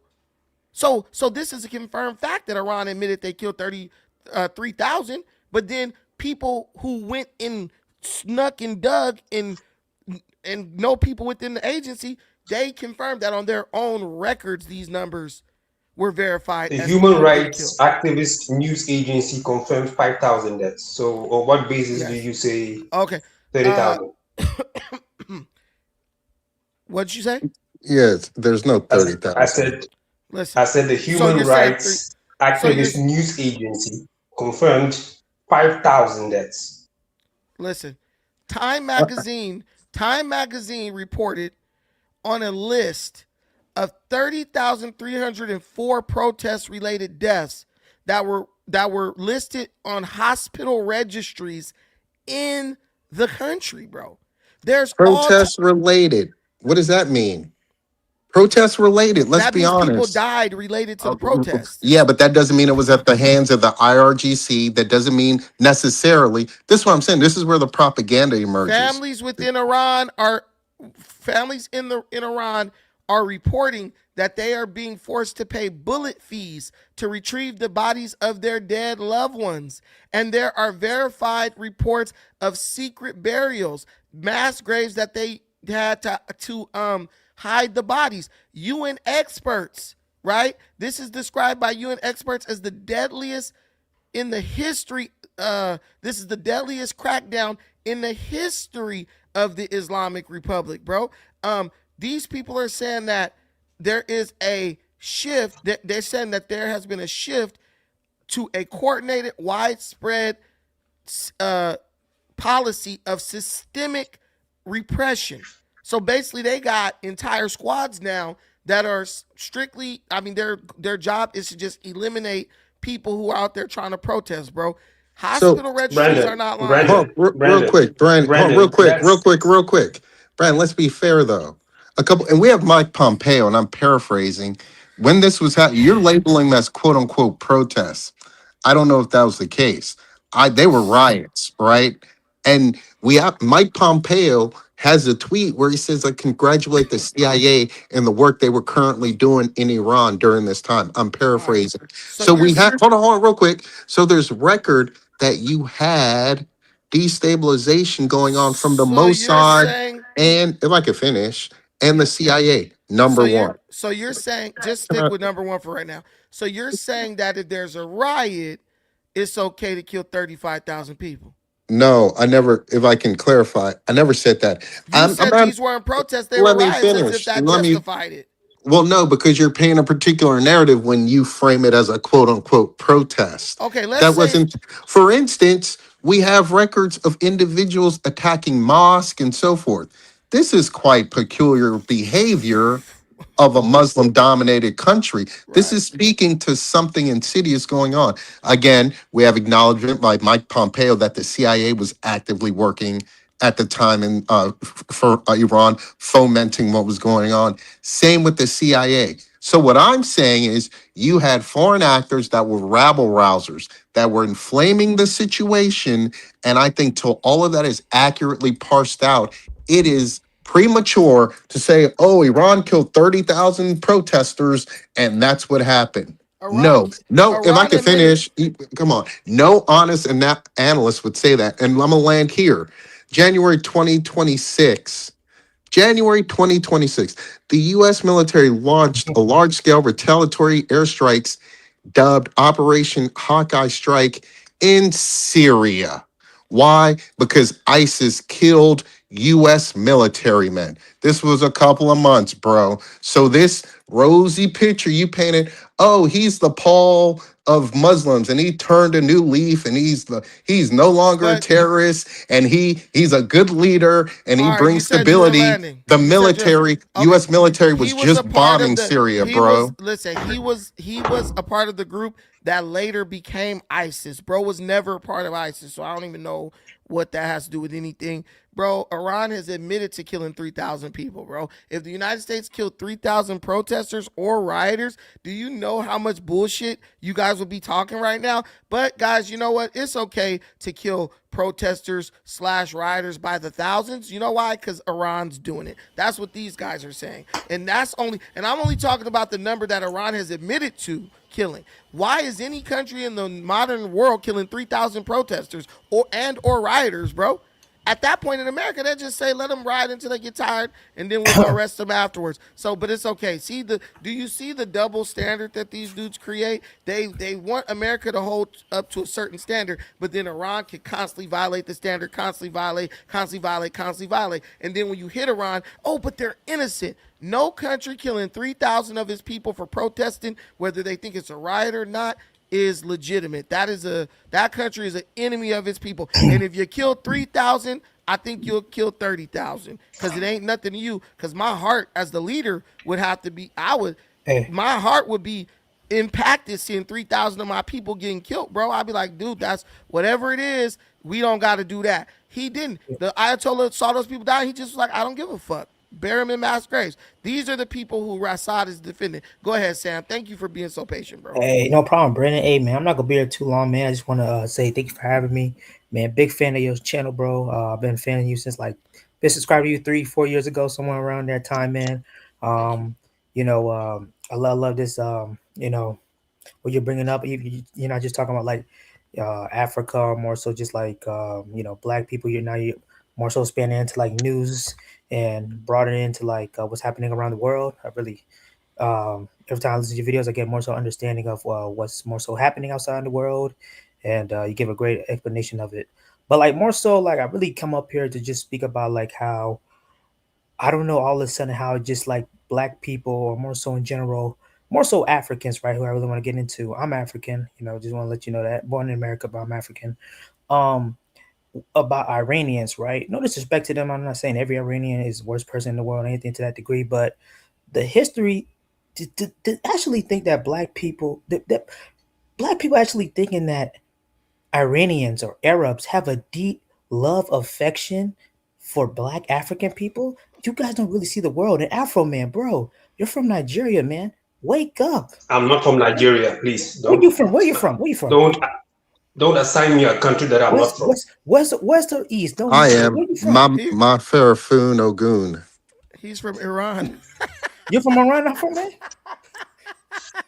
Are you And then serious? secondly, Iranians are not Arabs. So don't make They're that mistake. Persians, It's but they're Persians. Islams. It's most likely the same thing. Like we know what they have. They're How is not it the the same same thing? thing. Brandon, I just It's want to not the know same something. thing. It's a world of Man, difference. listen, answer his Brandon, damn question. Where you from, Afro man? I'm from Ghana, not from Nigeria. So and that's the thing I'm more so speak about, man. same difference. How black people, more so Africans, they have like a superiority complex for Arabs. I just don't tend to get it. You have African scholars who all day, every day, always tend to talk about the slavery that happened within Europeans or white people, which is understandable. But when it comes to Arabs, and I'm African, man, I'm telling you the dead truth. I seen it in rooms, you Where are you know, from in when Africa? Uganda. Okay. Way closer to Iran than Ghana. West Africa be killing me, bro.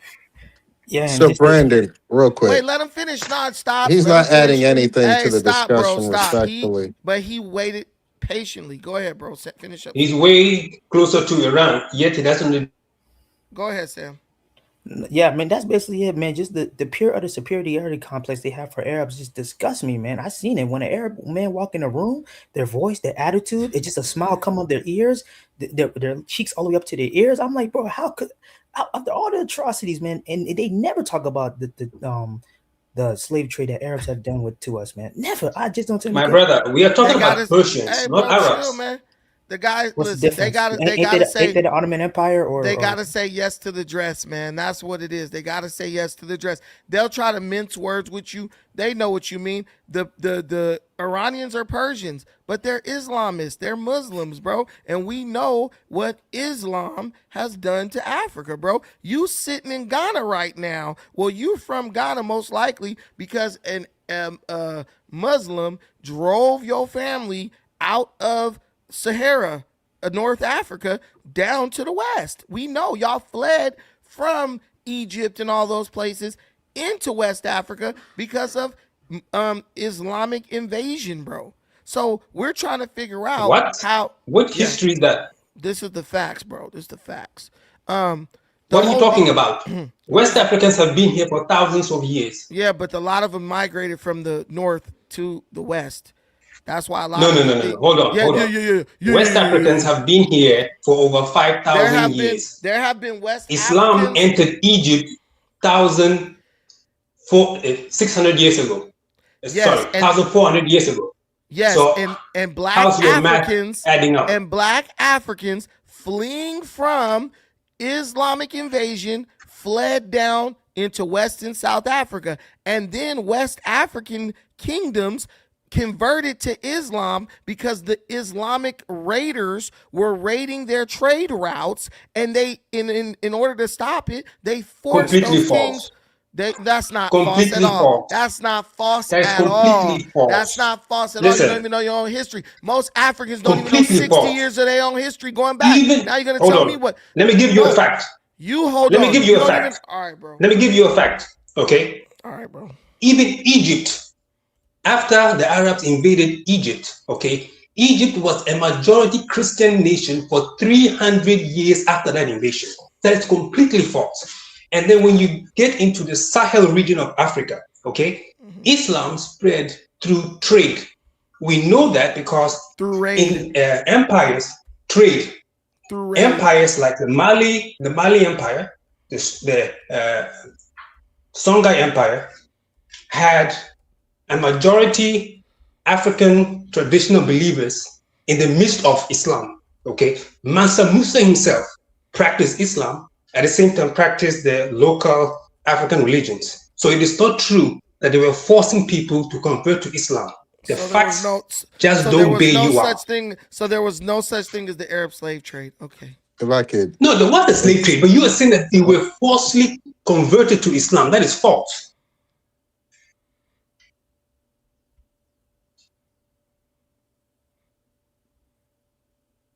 That's not completely false.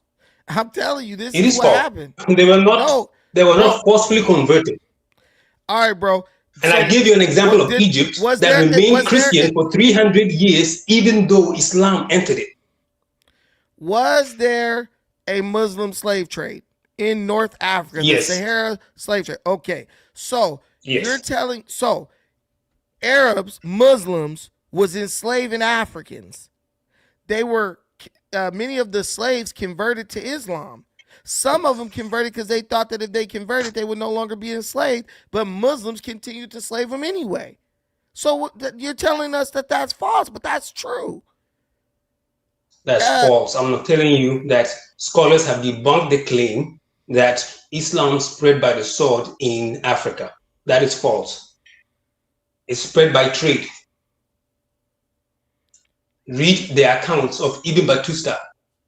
He was an Arab, a Moroccan chronicler, traveled the Sahel region in the 1300s and 1400s.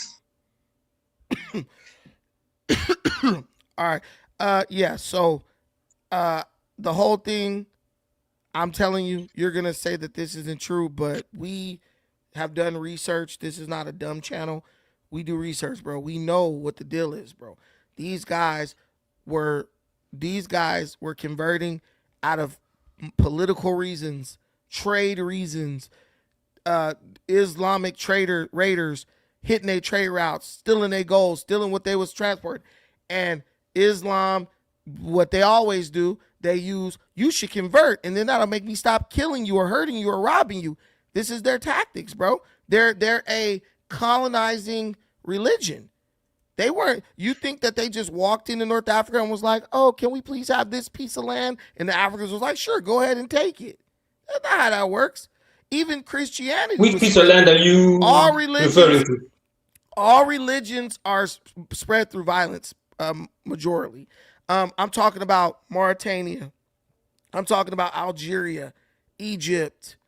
The list goes on and on. I don't know why we have to debate this, bro. There was a whole slave trade that was the longest slave trade in history where Arab Islamists were enslaving black Africans. I have already admitted that there was a slave trade. So slavery is not instituted through violence. Okay, but can I get back to the case of Iran? Because you made a mistake when you said that the Iranian government has confessed to killing 3,100 Iranian citizens. That's false. I want to show this real quick because you going. Okay. expansion, the spread of Islam transformed what was a minor institution into a massive systemic slave trade. So, what the facts point to is that Islam itself, this religion that you caping for in the form of supporting Iran, Islam itself created, it basically built slavery up. It grew slavery to what we know it to be today. It expanded the trade between 650 and 1600 CE. The Islamic slave trade transported an estimated 17 million people, bro. Legal justification for raiding. Muslim rulers used the Quranic teaching that non-Muslim prisoners could be enslaved as a justification for large-scale raids against neighboring pagan tribes. So what would they do? They invaded into North Africa, and they basically enslaved the surrounding black populations. And they said, because they not Muslims, we have a right based on Quranic teachings to enslave them, bro. You said that it wasn't by violence. This is total violence. You just said, oh, Islam didn't spread the violence. This is complete fucking violence. And if You are conflating 2 points. You said the religion of Islam spread by force. Let me finish. That is the point that I'm contesting. It 100%. Every slave trade happens by force, so nobody can contest that. Listen, man. The religion of Islam 1000% spread by force, because if you're an African that's king, false. If you're an no, it's not false, bro. So you think answer the question. Why did Egypt remain Christian? Let me ask you a question. Only for 300 answer that years. Question. Only for 300 years. Only for 300 years. How could it be by force? How could it be by force if Islam came 300 years earlier and yet it remained majority Christian? You know how many times Egypt what kind of force is that? Bro, listen, what I'm telling you is Islam. Okay, if Islam came in Egypt, how did it get into Egypt? Egypt was overthrown by Arabs. Am I wrong? First of all, I'm asking you a simple question. And also the Ottoman Empire. Were those Turks, Arabs? Listen, who were not Arabs. Were those Arabs? They're Islamists? Were they not Muslims? Yeah, but they were not Arabs. Okay. Listen, whatever they were Muslims. And when you invade a country, if you know anything about conquest, you don't go in immediately and be like, yeah, y'all changing up y'all religion. All you do is systematically implement your religion by giving people who honor your religion more preferential treatment over their traditional religions. But the religion. So answer the question: how did Egypt remain Christian for 300 years after 300 Islam? 300 years is not a long time. 300 years is not. It is a long time. Not for it is a long time. Not for an empire that's thousands of years old, bro. Not for an empire that's. How is it thousands of years? How is it thousands of years when it's Islam? No, I'm talking about Islam. Islam came 1,400 years ago, out of which 300 years Egypt still remained a Christian majority. I'm gonna read this point. Kingdom. The Arab Muslim slave trade, also known as the Trans-Saharan or Eastern trade, lasted over 1,300 years and was characterized by brutal conditions, including the mass castration of male slaves, which resulted in high mortality rates. This is how they did it, bro. They came in, and the way they really spread the religion was by chopping your dad's penis off. Because if you can't produce kids, you're not gonna. If the only people producing that's kids, ridiculous, bro. That's a fact, bro. If only Muslim men are producing children, what are those kids gonna be religiously? They're gonna be Muslims. They're going to be Muslims. So they knew what they were doing. They instituted the worst brutality. Even the white man lets you keep your penis. So they just said, look, we just going to prevent black men from reproducing because they would ban you from having children if you was black. So how is that not violence, bro? That's like the worst form of violence. We just going to castrate all the dudes. I have asked you not to conflate. You keep asking me the same question. The spread of Islam. No. I'm just giving some clarity. The spread of Islam, okay. This guy must be is different from slavery. Okay. Are you a Muslim? Slavery everywhere. Hold on. Forget about my religion. You are slavery. Okay. Everywhere happens through force. No one is contesting that. Okay, I'm not contesting but that point. everywhere they don't chop your But there penis are two off. issues. Don't conflate the issues. Okay, Islam itself wasn't spread through force. It was spread through trade in Africa. So don't conflate those two issues. Hey man, the spread of Islam. Okay, look, man. It happened gradually and peacefully. That is why it took so long for Islam to spread actually in the Sahel region. Look, y'all. And you had two concurrent practices. You had Islam and you had the local African traditional beliefs. I just want to read side this. by side. I just want to read this. The spread of Islam involved a combination of rapid military conquest and gradual peaceful expansion over centuries. While early territorial expansion occurred through battles and conquest, e.g., Middle East and North Africa, I'll stop right there. The main area. Wait a minute, bro. It literally highlights North Africa and the Middle East as the places where Islam spread. No, let me explain what let me explain what you just read. Let me explain what you just read. Okay? No, everything you can't. All right, man. The Islamic Empire spread through conquest. That doesn't mean that the territory that they conquered, they forced them to be Muslims. You are conflicting the issues. So the empire itself spread via conquest, but the areas that they conquered, they didn't force them to become Muslims. Right. That's the point that you're failing to see. The whole thing. Listen, bro. This is what I'm trying to tell you. In the Quran, they are commanded to spread Islam. Give me the chapter. All right, bro. Give me the chapter. You want me to look it up? Yes. I'll look it up for you. Look it up. They're commanded to spread Islam. Where it says convert people, and I'll give you verses in the Quran where it says there is no compulsion in religion. Right. So that's false. Does the Quran command Muslims to spread? Forcefully convert. Well, not I was going to say the spread. Spread can be peacefully. No. Forcefully. You can spread something peacefully. Forcefully spread Islam. That's so funny. We're invading your country. We're making you become Muslim. You're gonna die. You're gonna die if you don't convert. That's a false narrative, Brandon. Bro, that's a false narrative. No, it's not. It is. All right. Okay. Here you go. You're right. The Quran it explicitly prohibits compulsion in religion. Exactly. There shall be no compulsion. That's what I said. Wait, there shall be no compulsion in acceptance of the religion. So the Quran tells the Muslim that you can go and castrate your slaves and tell them if they're Muslims. It doesn't say that. Rob you. I'm just saying because that's what I'm trying to tell you. Like you guys go with the Quran and then the stuff that Muslims and Islamists do throughout history don't match that. They literally did forceful conversion. They literally did that. They literally came in and was like, we killing y'all. Y'all got to honor Allah, bro. The whole terrorist They didn't do that. That's a lie. All right, man. Show me where they did that.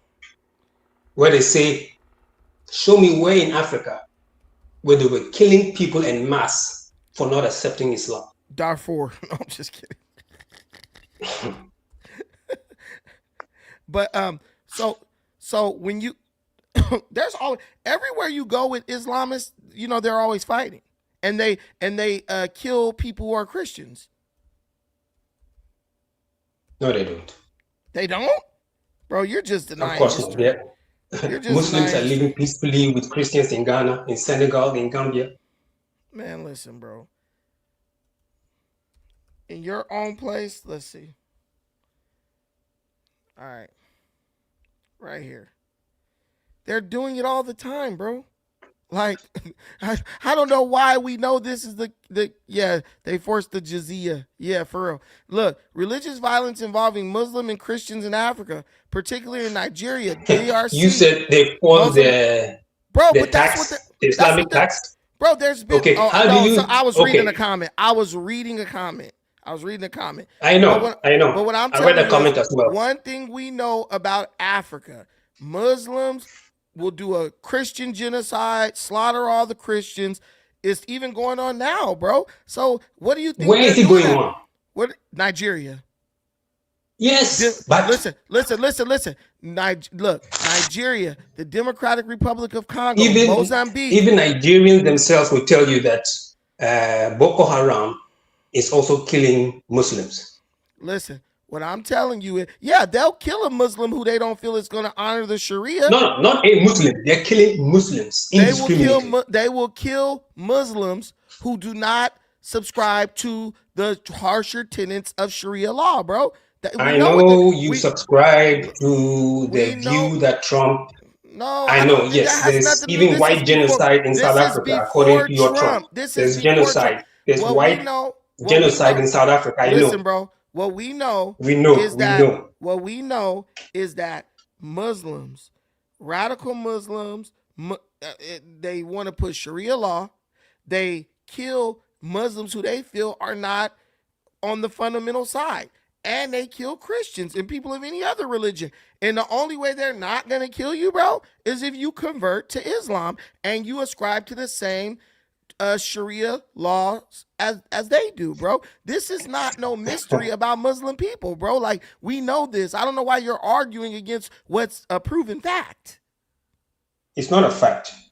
Okay, It's so your propaganda. Muslims don't do violence, but lead the world in terrorist attacks. All right, dude. Whatever you want to say. There are over 500 million Muslims in Africa.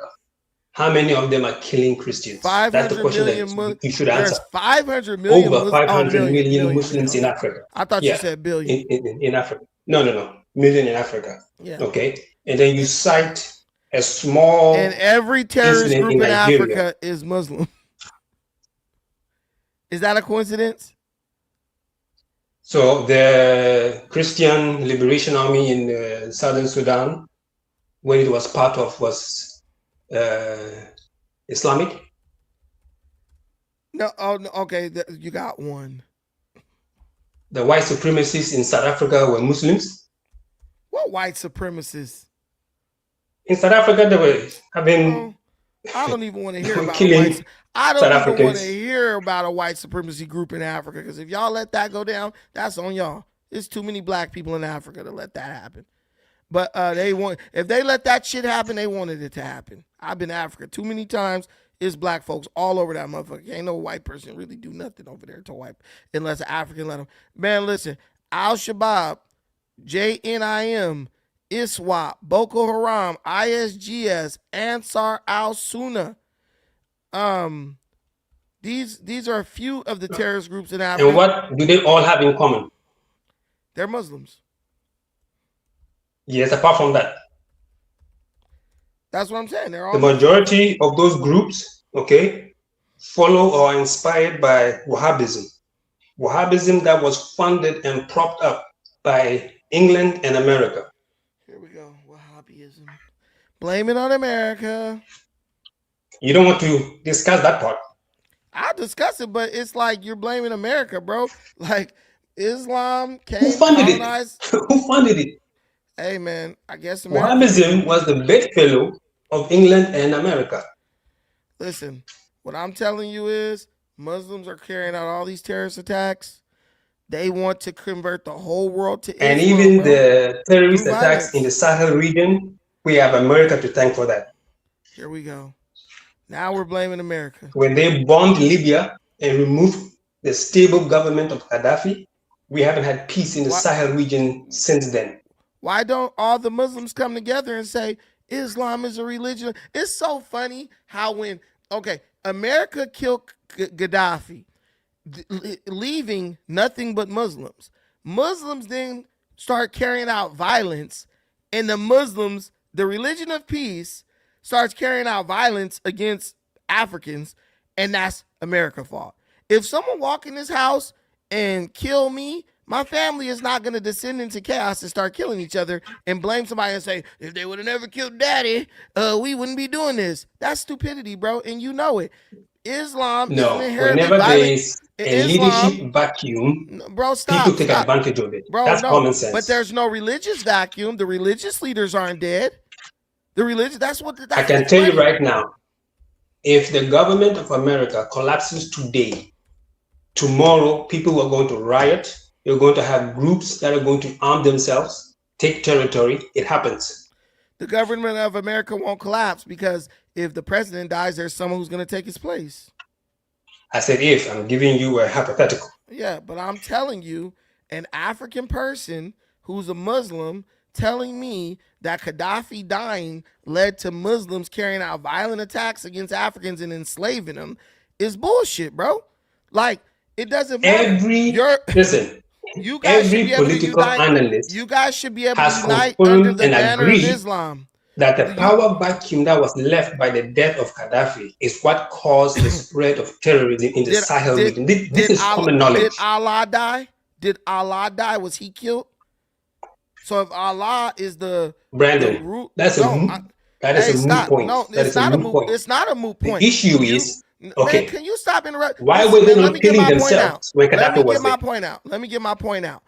Allah is the ruler. Why were they not killing themselves when Gaddafi was Allah, listen, let me tell you when there was a stable government in Libya. Why do you have to interrupt me, bro? You stop interrupting me. I'm going to get this point Your logic is not adding up. Listen, I'm going to get this point out. It was the same Muslims that were living peacefully in Libya when Gaddafi was there. All right.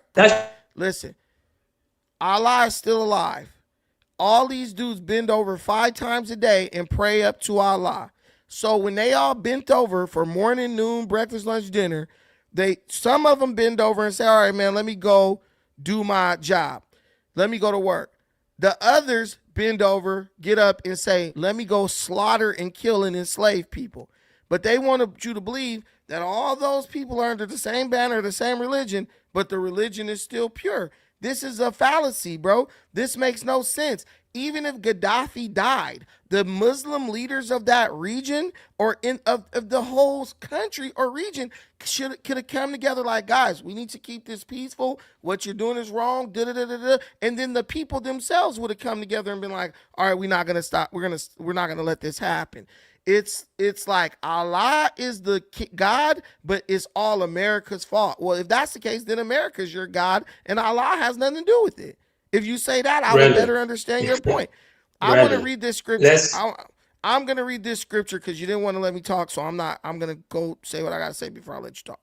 Okay, this is the reality. I'm going to go to the biblical reference and tell you exactly why Islam I'm going to read the the Bible. Yeah, I'm gonna read the Bible Islam. for sure. Okay. I'm gonna read the Bible the Bible. The Quran tells you go to the scriptures, go to the previous revelations. The Quran says that, dude. So it also says that those scriptures have been tampered with. Yeah, but the Quran haven't. If you're going to quote it fully, let me tell you this. I'm gonna say this. Look, he will be this is Ishmael. This is the guy who all these dudes descend from. Not these black Africans. They just delusional. But I'm talking about the Arabs. Ishmael, it says this, he will be a wild donkey of a man. His hand will be against everyone, and everyone's hand will be against him, and he will dwell opposite all his brothers, right? If you look at Islam all over the world, the descendants of Ishmael, whether they're blood descendants or spiritual descendants, they're doing this. Everywhere you go where Islam is, they're either fighting or they're leaving. They're fighting. Is that factual? It's a fact. A bunch of them are fighting, or unless no, I'm saying, is it factual that Arabs descend from Ishmael? Yes. Is that factual or that's theology? That's your theology. That's theology. That's this biblical that's theology. not factual. But the point I'm making is this: everything is America's fault. But this is what I'm telling you. Allah. They say this: the Bible is tainted. The Bible has been changed, but yet the Bible is the word of Allah. And the Bible says that Allah preserves his word and can't nobody change it. So the truth in the Bible is the word of Allah. Listen, bro. Again, let me expose the hypocrisy without interruption. Muslims lie. They say that they worship the same God as Abraham. They say that they worship the God of Abraham, Isaac, and Jacob. The God of Abraham, Isaac, and Jacob authored the Bible, right? They also say that the God of Abraham, Isaac, and No, Jacob he didn't. sent. They say that listen. They say that the God of Abraham, Isaac, and Jacob sent the angel Gabriel to give Muhammad revelation in a cave. Right? They say we worship the same God, but if it's the Bible, God's word ain't shit and it's been tainted. But if it's the Quran, God's word is perfectly preserved. Muhammad was a blind, illiterate person. How do you even know that he told the truth about what he heard from that angel in there? He was a criminal. He was a thief. He stole. My mom used to tell me, my He granny used to tell stole. me, if you lie, Okay. you'll steal, and if you steal, you'll kill. So the Bible is tainted, but the word of a dude who heard some shit in a cave is perfect and pure. These people are delusional, bro. But they say God is all powerful, but God can't preserve his word in the Bible, but he can preserve his word in the Quran. Do y'all see how ignorant that is? They not worshiping the same God. These dudes are worshiping pagan gods from the desert, trying to lower your defenses by making you think they're What's worshiping the the name same. for God in the Bible? Jehovah El Yahweh. What's the name of God Okay. in Islam? Okay. Have you What? No, I'm done asking you. an I just asked you a etymolo- question. That's what What I'm is the asking name of the you. I'm God? asking What you. is the name of the God I'm in answering you. Islam? No, you. I want you I'm to answer answering this. you. I want you to answer this. What is I the am name of the answering God? you. You're not. You're Brandon, I am trying to answering you. explain. I am. I All am. No, right. no, no, no. I'm answering you. Okay. The name for God in Islam, okay, is Allah. Okay. And I'm But asking you, have you Allah done, is not a name. hold on, Allah is a title. hold on, Allah. I'm gonna hold say on, this again. You hold can say on, hold on all you want hold to. on, Allah hold is on. not a name. Allah is a It is a title. name. It is a Allah name and a is title. a title. It is not a name. Now, Allah is a title let like me ask you Lord. this. Why It's do you funny keep asking how you don't allow questions? me to speak, but I actually allow you to speak. You Okay, I'm don't. asking you a question, okay? You don't answer What none of is my the questions. what is the etymological relationship between the Jewish or the Hebrew name Eloh and Allah? Do that and then come back to this discussion. Allah is the Arabic word for God. That's it. It's the Arabic word for In God. Arabic, how do you say it in Hebrew? You would say God. You You would say say Eloh. You say in Hebrew, not in English. You yes, say Eloh. yes. Okay. Yeah. Exactly. Yeah. But So before you want to, Allah is Jehovah or Yahweh. That's the name. That's the title. Eloh Eloh is the is title. Allah. Eloh Eloh is is the Hebrew for Allah. And that listen, man. name Eloh is in your Eloh Hebrew is Bible. Elo is the Hebrew word for God. That is the title. Do you understand? If you look at It is the Hebrew, same word you're in I need to. Arabic, You in clearly don't Hebrew. know, so I'm gonna explain it to you. Elo stands for the Elohim. The Elohim was a group of Elohim is gods. simply plural All of right, Elo. man. I know that It's it is. plural for Elo. I know that, bro, but it was a group of gods. Elo just means God. Elohim means multiple gods. But the names of the gods have specific names. You're praying to just God. The Bible says there are many gods and many called gods. Which God are you praying to? You're saying you pray to God, but what God? What's his name? Your God doesn't even have a name, bro. You just bowing down to it. You could be Okay, worshiping a all right. demon for all you know. Let me ask you this question, okay? When Jesus was on the cross, did he say, Yahweh, Yahweh, why have you forsaken me? Or He he said, said, Father. Elo, Elo? What? He said, Father, why No, have no, you he didn't say forsaken Father. me? No, no, no, no, no. All He right, all said right, Elo, all right, Elo. all right, Okay? right. But Check do it we up. know? But do Check we it. know that? But do we know that Jesus knew the name of his God? Yes, we do. So when he said God, it was clear He what said, God he was Elo, talking Elo, to. why have you forsaken me? If look, okay, There's say no this. need to argue. No, I'm His not words arguing. are written I'm in not. the New No, Testament. bro. Yes. Listen, bro. Listen. You're not gonna. You can't trick me. No Muslim can trick me, bro. The only person that a But you are Muslim unable to answer listen. the question. The only person a Muslim could trick is someone who doesn't study. That's why you guys had to make up fatwa and a hadith to explain That's your this category. to make You to fall make into up. that category. No, I don't. To make up reasons to explain things that are inconsistent in the Quran. Elo is That's the why I term. asked you. Okay, if you stop interrupting me. Elo All is right, the go term ahead. is it means God. Lord God, all these are just titles. The Bible says even ye are gods when he's talking about men, right? Because this is just a title. God just means a powerful being. That's it. But when you ask a Muslim, what is the name of their God beyond the title of Allah, they can't tell you because they're not, they know, trust me, the ones who invented it, they know that they're worshiping ancient desert moon gods, right? They know that that's what they're doing. But Okay. they know if they but they know that if they Okay. tell you that they're hold on, but they know that if they tell you they're worshiping moon gods, you won't buy into the lie that they tell you that they're worshiping the God of Abraham, Isaac, and Jacob. I can prove it to you All right. in the Bible right You can now prove it to that me? I Now, can prove it. Wait, one bro, question. bro, I'm not just One talking to you. question that would I'm dismantle also your whole talking to my premise. I'm also talking to my audience, but listen, go ahead. You can ask the question, but I'm still going to prove the point that I'm proving. Okay. Why do Arab Christians, no Muslims, Christians, okay, refer to God as Allah?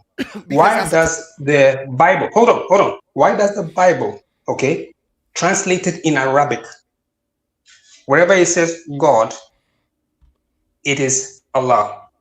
Answer well, that question. because the title in many Bibles, the name has been replaced with the title. But every Christian understands that if you go back to the You're original making things writing, up now. I'm not You're making making things anything. up now. Bro, there are Bibles where you can look at 20 different, there are websites where you can look at a scripture in 20 different Bibles, bro, at one time. It's very I don't need to, simple because bro, all the right, do I, Arabic I'm good. word Dude, listen. for God is Allah. That's Listen, all. man. That's No how one's simple it is. listen. Do you guys see how he's trying to argue a point that I'm not arguing? Allah means God. God is only a title. A God. You can say Allah about any God. You could call any God a God, right? Vishnu is a God, right? Buddha is a God, right? Confucius is a God. Uh, uh, um, Satan is a god to some people. Baal is a god. Dagon is a god. Those are all gods. They're gods. Are they not gods? They're described as gods in the Bible. But the God has a name. The Arab God has a name too. But the Arab won't tell you because he's trying to trick you into believing that the God he worships is the God that you're worshiping. And I'm going to prove it to you that it's not. Right here, right So the now, Arabs today. tricked Jesus Bro, into don't interrupt me. saying, I'm about to read. Don't interrupt me. Listen, right here. Gideon had a battle with the Midianites. Right here. It says right here. He asked Zebah and Zalmunna, what sort of men did you kill in Tabor? To this they said, they were like you. Each one looked like the son of a king. At that he said, they were my brothers and the sons of my mother. As surely as Jehovah lives, if you had spared their lives, I would not have to kill you. Then he said to Jether, his firstborn, get up and kill them. But the young man did not draw his sword. He was afraid, for he was still a young man. So Zebah and Zalmunna said, get up yourself and slay us, for a man is judged by his mightiness. So Gideon got up and killed Zebah and Zalmunna and took the crescent-shaped ornaments that were on the necks of their camels. Later, the men of Israel said to Gideon, rule over us, you and your son and your grandson as well, for you've saved us out of the land of Midian, right? But Gideon said to them, I will not rule over you, nor will my son rule over you. Jehovah is the one who will rule over you. Gideon continued, let me make one request of you, that each of you give a nose ring from his spoils. For they had gold nose rings because they were Ishmaelites. So the people he killed and took the moon crest off the neck of their camel were Ishmaelites. They were also Midianites. They were descendants of Ishmael. They were Midianites. These are people who worshiped the moon god. They rocked the crescent, the same crescent that the Muslim is rocking every day. That is a symbol from Babylon. can So I speak those now? pagan, I'm gonna let you speak in 1 second. That crescent moon and all that is a symbol from Babylon. They're trying to tell you, hey, we rocking the crescent moon, but we worshiping Yahweh. Um, we're worshiping Jehovah. But the reality is Jehovah don't got no representation by no damn crescent moon or nothing like that. He says don't make no pagan images or nothing like that of him. So how are they? This is them right here. This is their symbol right here. Right here. This is the sign of the goddess Ishtar. Is that not the same damn symbol that they using?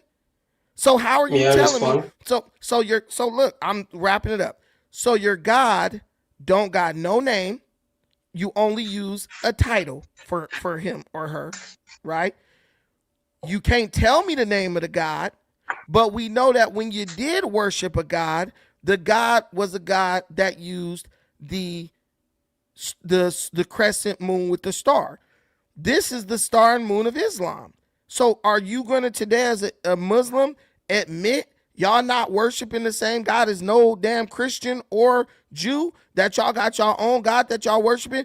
His title is Allah. That's God, just the title, but you not going to tell the name? I'm going to say something that will shock you. All right, man. Can I proceed? Go ahead. Okay. So the earliest attested name for God in Canaan is El. Okay, that's point number one. Not Yahweh, El.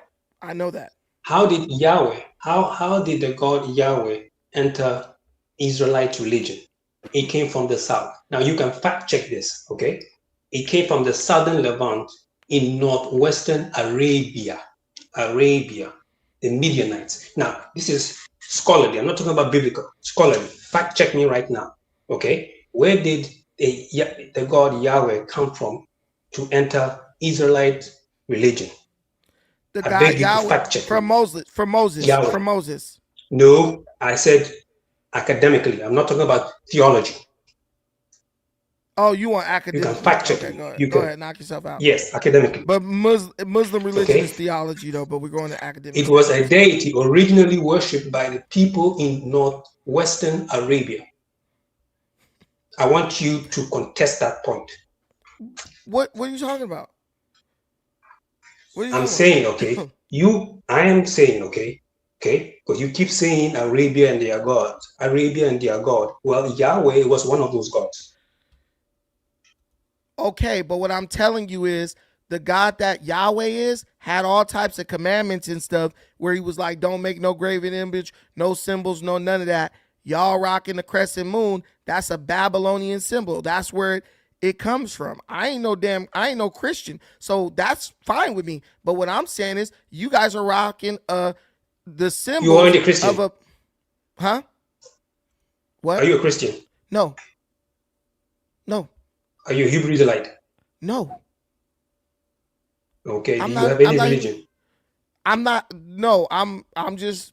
I worship my ancestors. I don't worship them, but I don't be doing no religious stuff like that because I understand Yeah, that but this stuff that's is a all religion, rooted. though. That is a religion.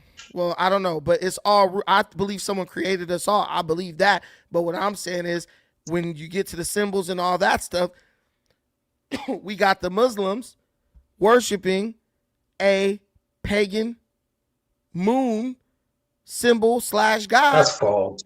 Bro, That's false. Okay, where does the moon and the crest come from, bro? Please tell me, where does the moon and the crest come from? I'm asking you. I'm asking you a question. What does the moon and the crest have to do? I'm answering you. Where do you get it that Muslims worship the moon and the crescent or the sun and the crescent? Bro, why do you have the symbol? Where did that come from?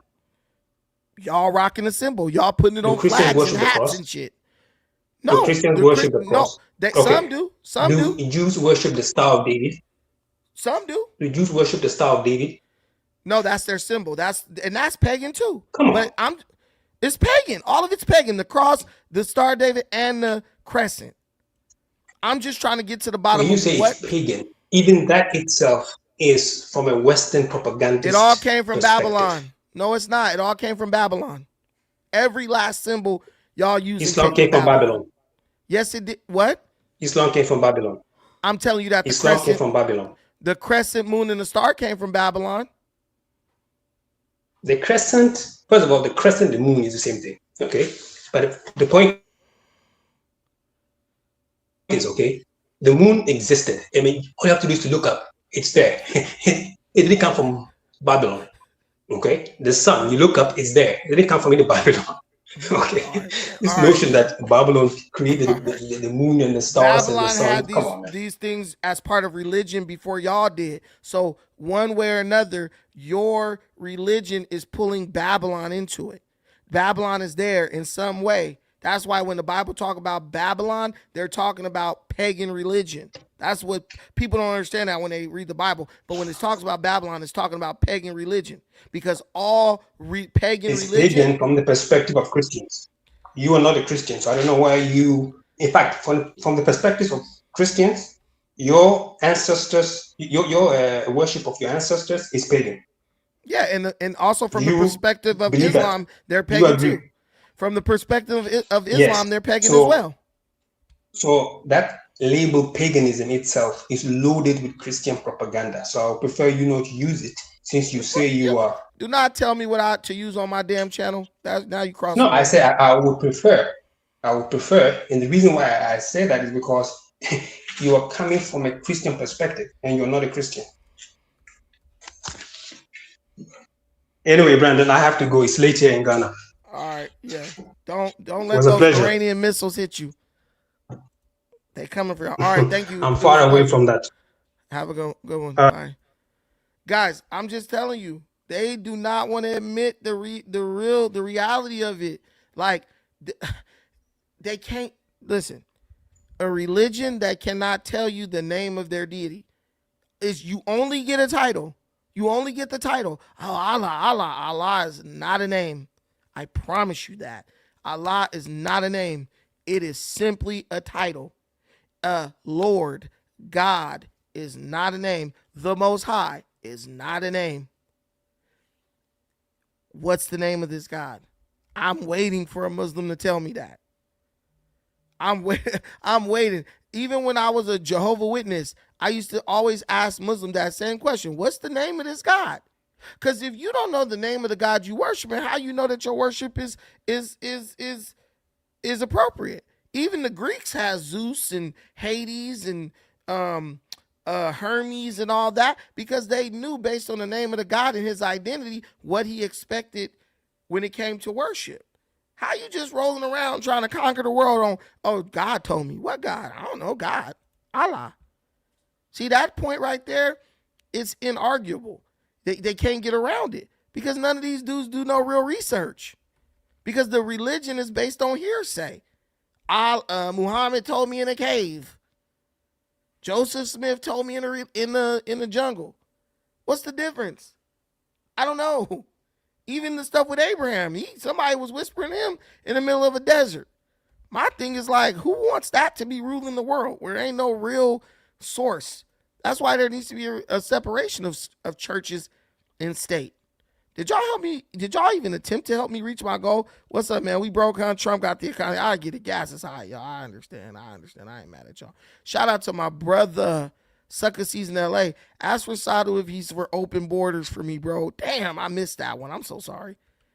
I didn't get a chance to ask him. You know who he is? Bro literally got up here and referenced every conspiracy theorist as his source. Bro was like, I listen to Tucker Carlson, Scott Ritter, and Candace Owens. I'm like, okay, we know your mind is gone. Your mind is gone. Shout out to Princess Nyambi. I appreciate that. Nyambi. Thank you so much for the $1.99. Queen.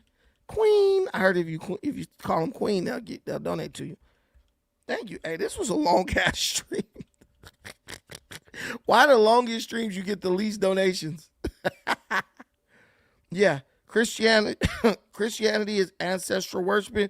Jesus is not alive today, and therefore is an ancestor of whoever believes that crap, and therefore idol worshiping according to their mad philosophies. Bro, listen, I'm telling you, but me, I'm smart enough to understand, like, religious conquest and religious rulership, that ain't it. And that's what Muslims basically pray for, that Allah lets them take over the world. And when they take over the world, uh, uh, then everything's gonna be good. And the whole time, after Allah helped them, once Allah helped them take over the world, we gonna be stuck asking them who, what's the name of what's the name of Allah? And I'm like, we don't know. We don't know.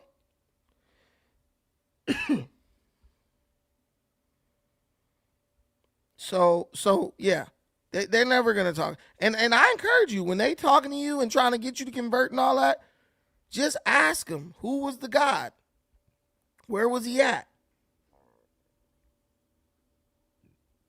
Before the rise of Islam, Arabs in the Arabian Peninsula practiced polytheism, worshiping a pantheon of deities, with Hubal considered the chief deity of the Kaaba in Mecca.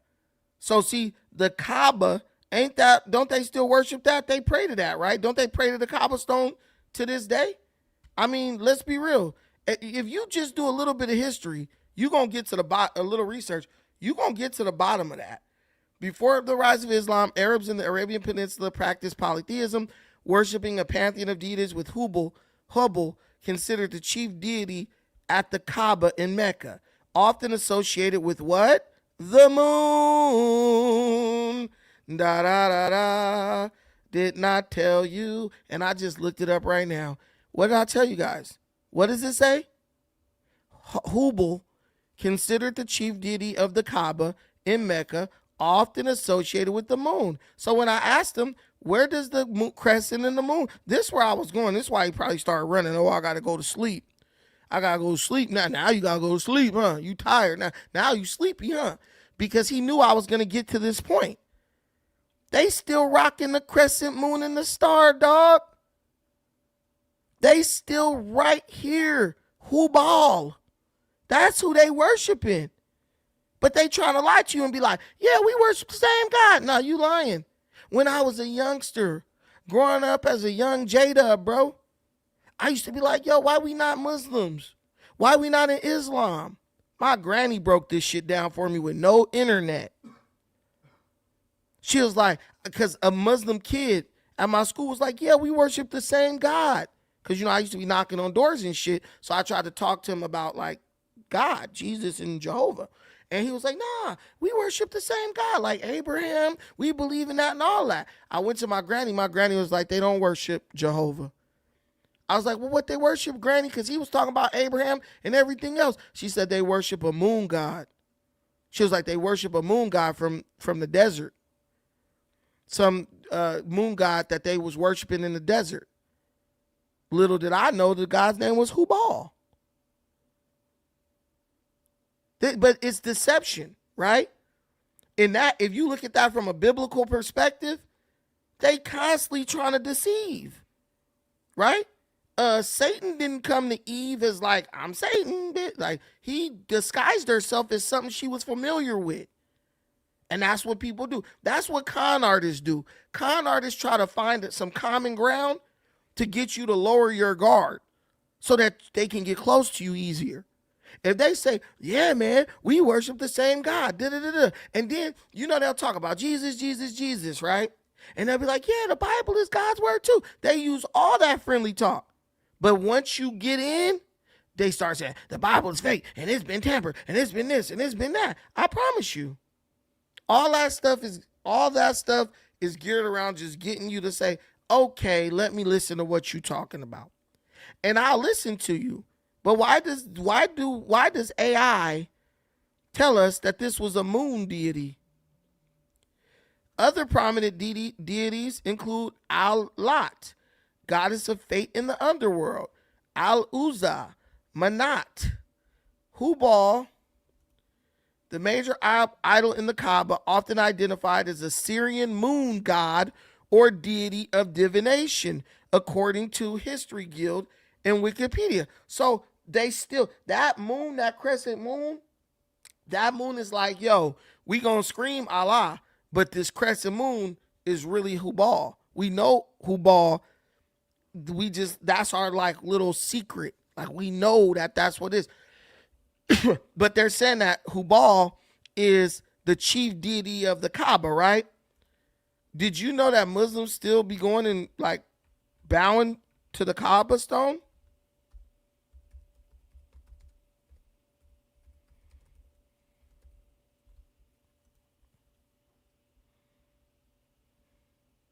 They face it. They don't bow to it, they face it. Okay. So, what is this?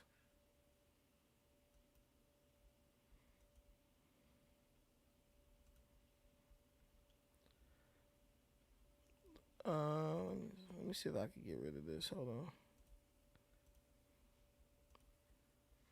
Let me show y'all the images. I just love giving y'all the facts, bro. So y'all don't just be out here listening to nonsense. Because these dudes will straight up lie to you. Right here. Here's an image. Here's an image. Why the freak are these dudes? Here's an image. All these Muslims, they bowing down. What do you think is inside this little box?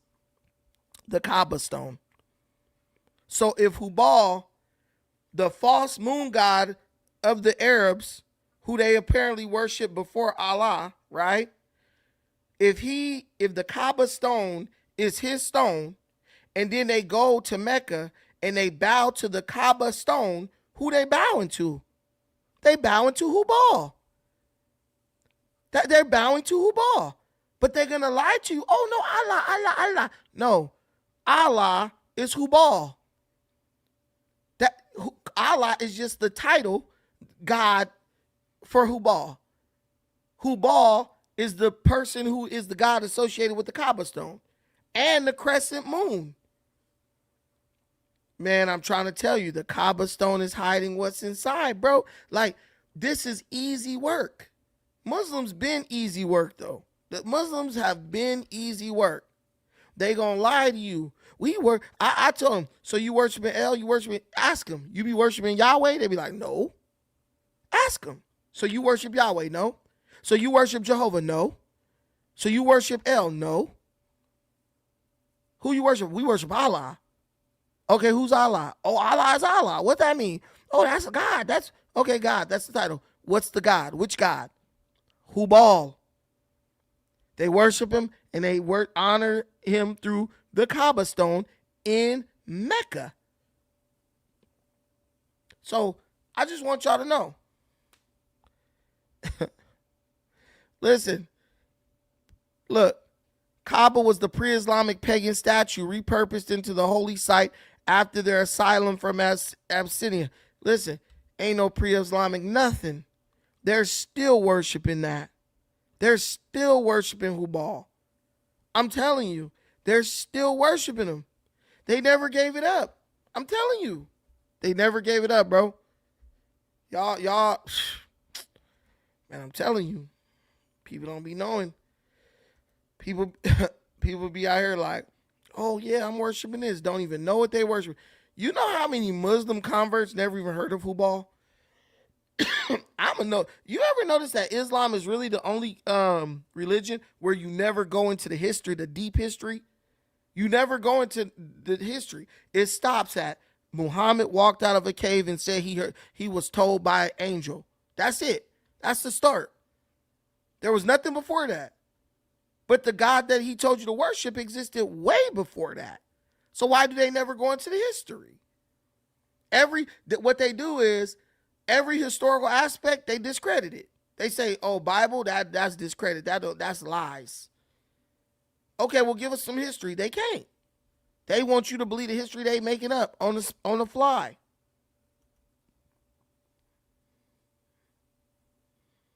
Oh yeah, the Quran's been changed. Come on, let's be real. How do you even know it wasn't changed when you got the Quran word of mouth, bro?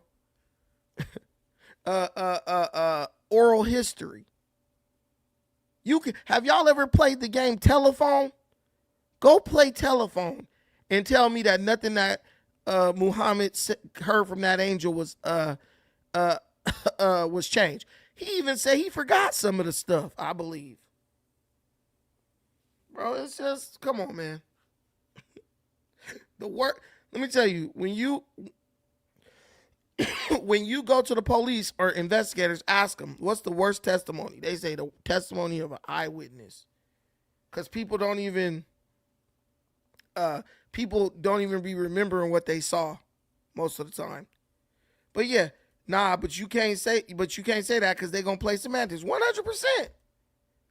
If a Muslim came up to me, I'll be like this. What does Allah mean? Allah mean God. Okay, so what's the name of your God? Allah. Allah not a name. Allah is a title. Allah is a title. If Allah mean God and God is a title.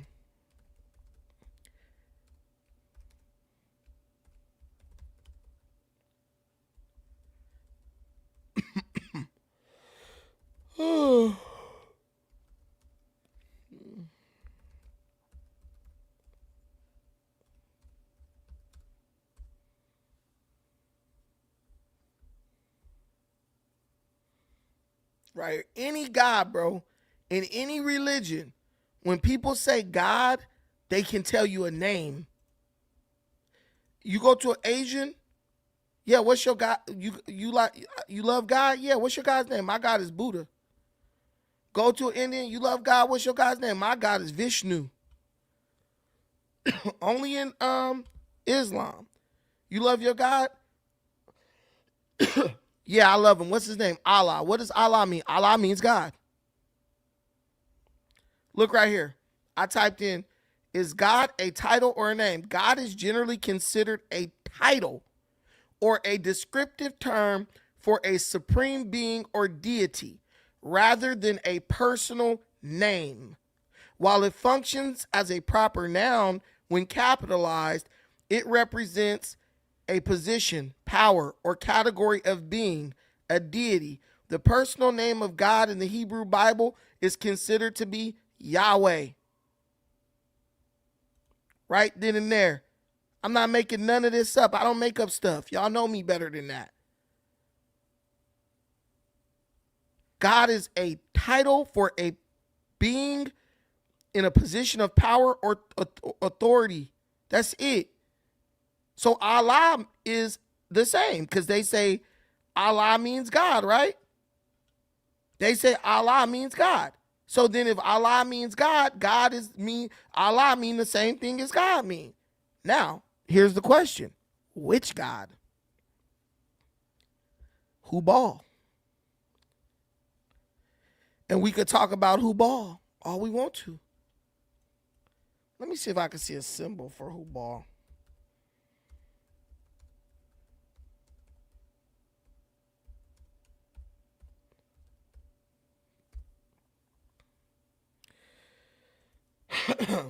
Oh, damn, dog. What?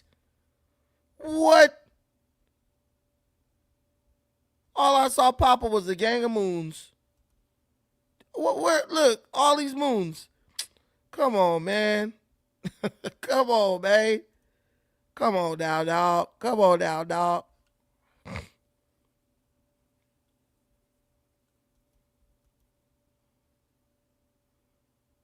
Oh my God.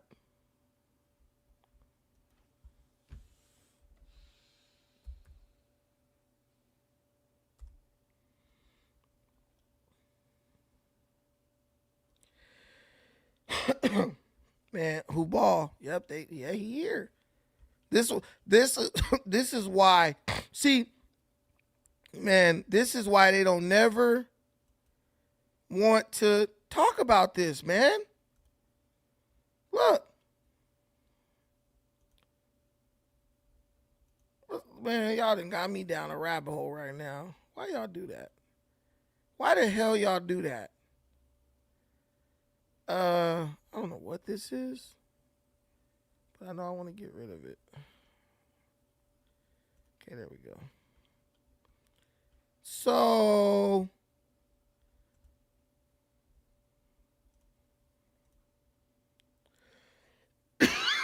Excuse me, man. I got like a cough. I don't know. I gotta go to the hospital. I gotta go to the doctor. But anyway, Hubal, pre-Islamic god Hubal is Lord Shiva. What the hell? Look, man, all I know is Hubal was a god worshipped in pre-Islamic Arabia, notably by Quraysh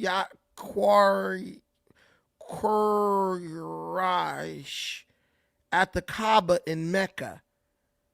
So they at the Kaaba, they go to the Kaaba in Mecca and bow to it.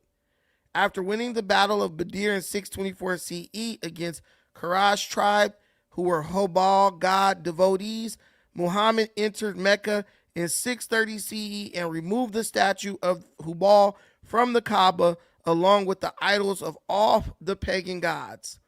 These Quraysh must be leftover Kurus after Kurushetra war, who were forced to leave Barat and migrate towards Arab lands. His idol is represented by a man standing with a crescent moon over his head and Zamzam river falling into his hair, then descending onto earth. Come on, bro. So Muhammad fought them. But you know what's crazy? It makes sense because a lot of conquerors ended up converting to religions of people they conquered. That's crazy. I don't know what the Hindu correlation is, but I see. So Muhammad fought a war with these people, went in, took the Kaaba, basically saw the Kaaba stone, knocked down all the deities, and basically adopted their same damn religion and called it Islam. Because he not only adopted the Kaaba stone, he adopted the moon crescent and all that. What the hell? Come on, bro. So the Kaaba wasn't even originally a black square. Nah, but the Kaaba there's a stone inside there, a moon rock up in there. But bro, I'm just telling you, this stuff is like it's never what they say it is. I want to see Islamists sit around and talk about that. But hey, this is what it is. But guys, thank you for watching this. We are 4 hours. Hey, sorry, this was a long ass stream. Thank y'all for watching this. I appreciate everything you do for me in this channel. Shout out to everyone who contributed to the stream. Let me make sure I'm not missing nobody. No, I'm not. All right. Thank y'all. I appreciate this. It was a good one. I needed a long stream to kind of build my strength up. Till the next time, peace.